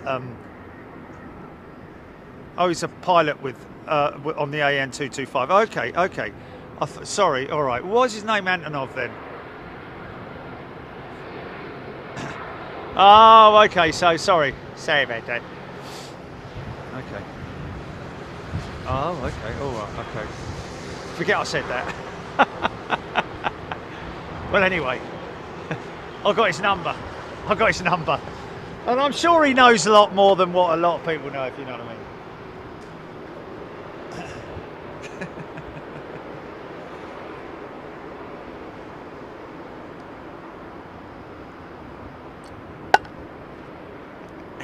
JP Cross, hoping for a windy Wednesday. Forbes. Bootle lad, Brian Henry, just tuning in here from Dallas Fort Worth this morning and afternoon. Looks very nice at London Heathrow today. We're just about to leave, Brian. Sorry, mate. By all means, catch up on the show later. It's not reading that. What's going on? Is that an engine start or something? Where's that smoke coming from? I trust it is not coming from that tower. In fact, there's two plumes of smoke coming up there, aren't there? Oh.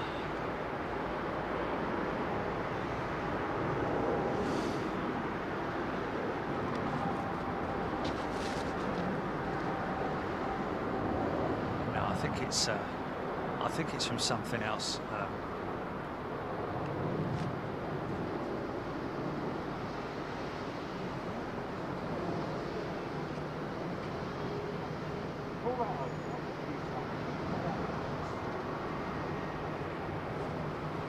Okay, well, there you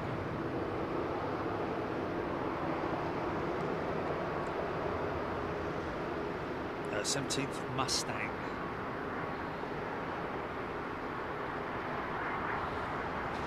Yeah.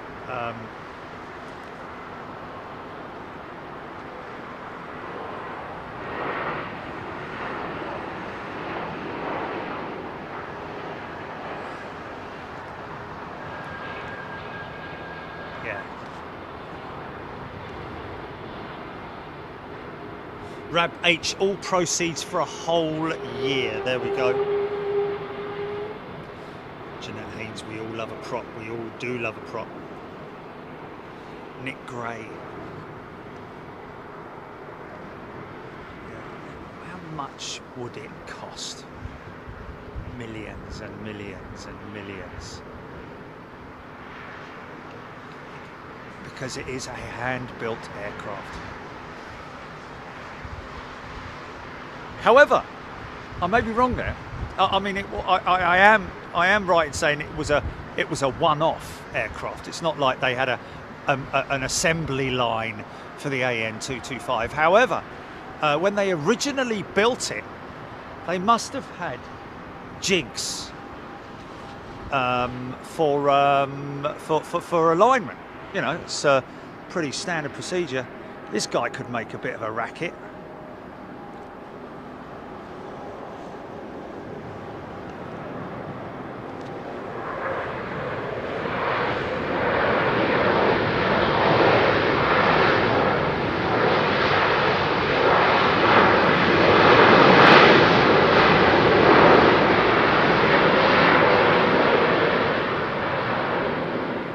Nice. Big burst.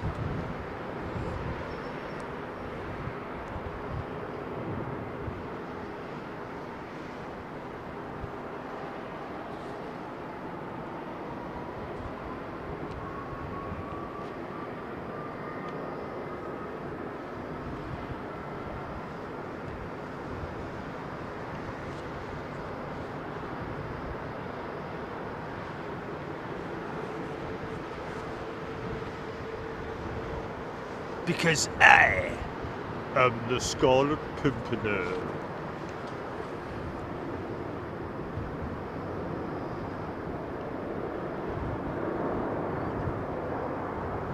Yeah.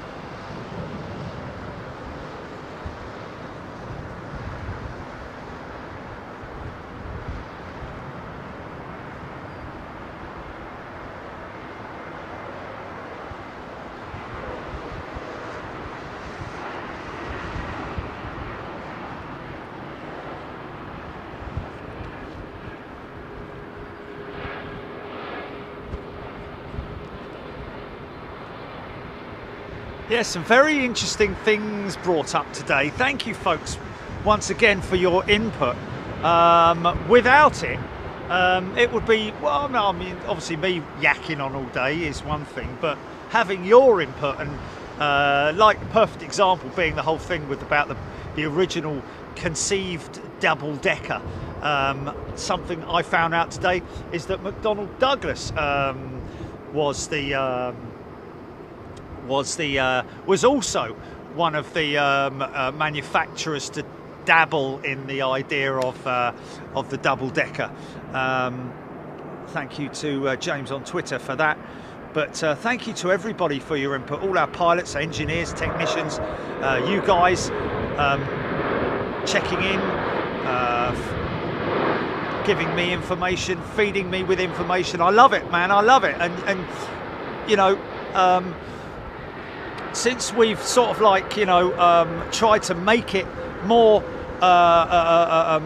accessible to members in terms of me seeing and reading out comments and answering questions, it's been great, and it's been great to see so many new and old names come in and get involved. A lot of people like to sit there in the background and lurk, as they call it, in the Lurkers Lounge. And it's great to see you guys in there. Thank you so much to all of you folks. Thank you to all of you guys who sit back and watch and don't get involved in the chat. I must say thank you for your commitment and for your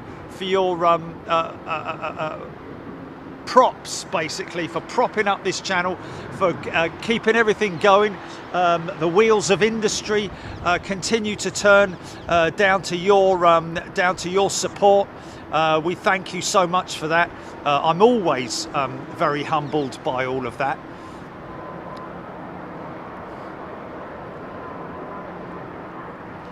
And of course, we will be back on Wednesday, regardless of the conditions, folks. I'm ready for it. You can throw what you like at me, kitchen sink and all. This is a great spot up here for wet landings as well, folks, because you get to see the dispersal of the water from the reversers, pushing all that water forward and throwing it up, kicking up all over the gaff. It's absolutely fantastic. But with that,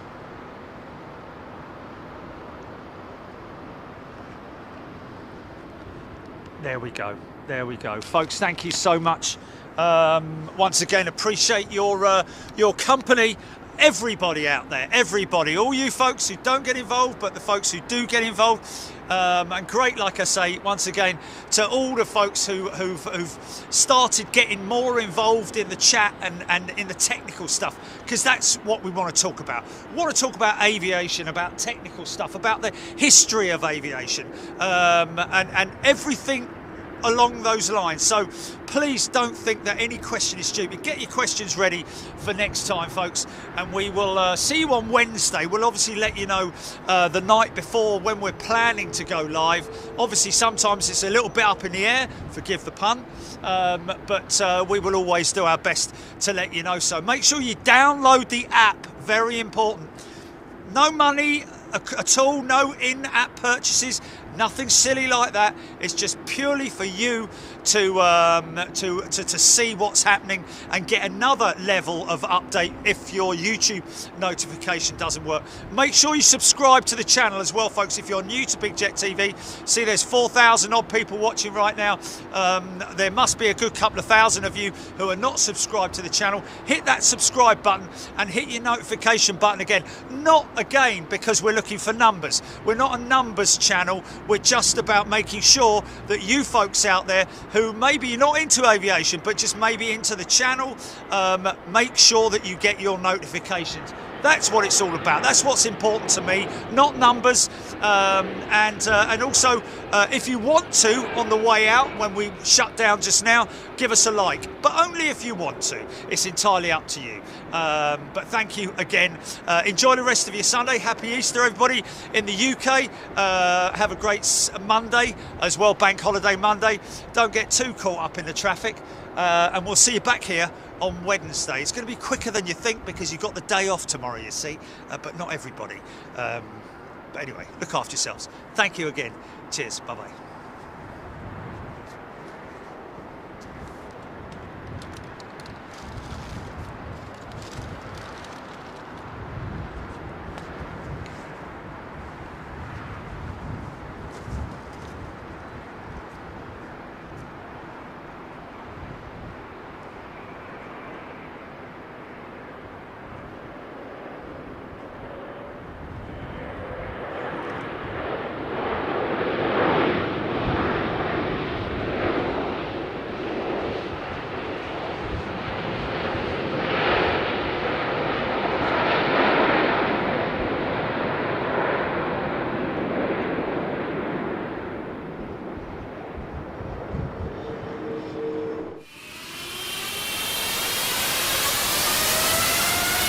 But